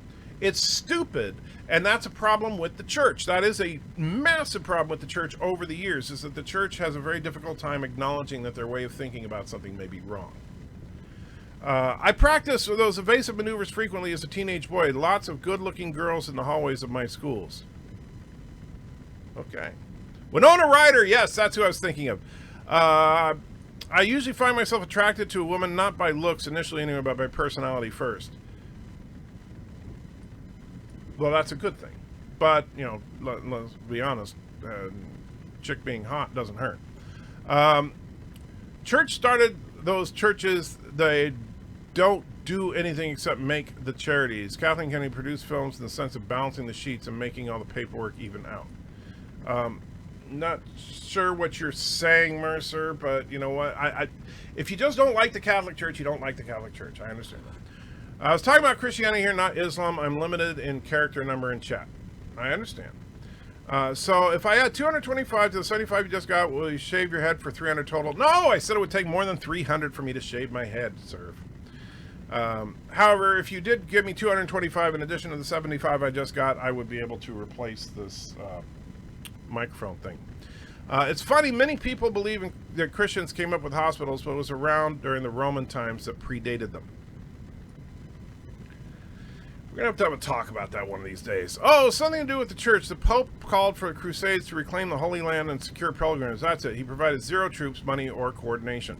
Well, you know, the funny thing about it is that at that time, and you know this, Luke, is that the church was basically seen as the ultimate authority, and so the government was the arm of the church. And, I mean, I'm not saying that's right. In fact, I don't like it, but that's the way it was. I meant science was ridiculed in the past. Sorry if I'm not using the correct phrase. That's all right, Dan. Earth is the center of our visible universe, so they're right. Well, in a sense, that's true. Why do you have a tattoo of the Hebrew number 23? Just noticed. Actually, funny, you're the first person that actually identified it correctly. Yes, that is the Hebrew number 23, and it's because me and Mrs. Anti-Checker met on December 23rd, and we each got this tattoo on our wrist on our 23rd, on the 23rd anniversary of our meeting. How much wood could a woodchuck chuck if a woodchuck was a monotheistic agnostic clone who took a vow of celibacy? Exactly 3.5 pounds. What is interesting is every point in the universe is the center of the observable universe. That's actually true. Bird says, so $301 to shave your head. No. And what is your obsession with me shaving my head? All right, I would shave my head for $1,000. Not a penny less. Yeah, back in those days, it was a tough pill to swallow that the Earth wasn't the center of the universe, so they made Socrates swallow it. Hemlock. You know, and that's the thing. And Dan, oh, you were born in the 23rd. Is that why you call yourself Dan 23? That makes sense. Let's see. The French robbed all the Knights Templar gold and said they were devil worshippers to pay off crown debt. Yeah, those French people. What a bunch of jerks. Especially Luke. Luke's the worst of them. Just kidding, Luke. You know that. Anyway, I do need to wrap it up because I'm hoping to hear from HR soon so that I can actually start work. And Wesley says, I will shave my head for $300. All right. Jeff says, someone might just give you $1,000 now. You should have made it higher. You're right. $10,000. Thank you, Jeff. So it's $10,000 and I'll shave my head. It has been revised and amended and so therefore set. But Bird will shave his head for $100. That's not really doing much because you already shaved your head. But anyway, guys, I am going to wrap it up, and I want to thank you all for hanging out with me. These streams are a lot of fun. I really enjoy them because we can kind of cut loose and talk about some of this stuff. And honestly, I think that some of these discussions are worth getting deeper into. It's just a matter of the time for everything. Once I can do YouTube full time, if that does ever happen, then I'm hoping to be able to dedicate a little more time to not just the anti-trigger stuff, but to the Rational Roundtable stuff so that we can get into that a little bit deeper. All right, guys. So take care. Have a good one. And yeah, go Titans, I guess.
You son of a bitch, anti-tracker!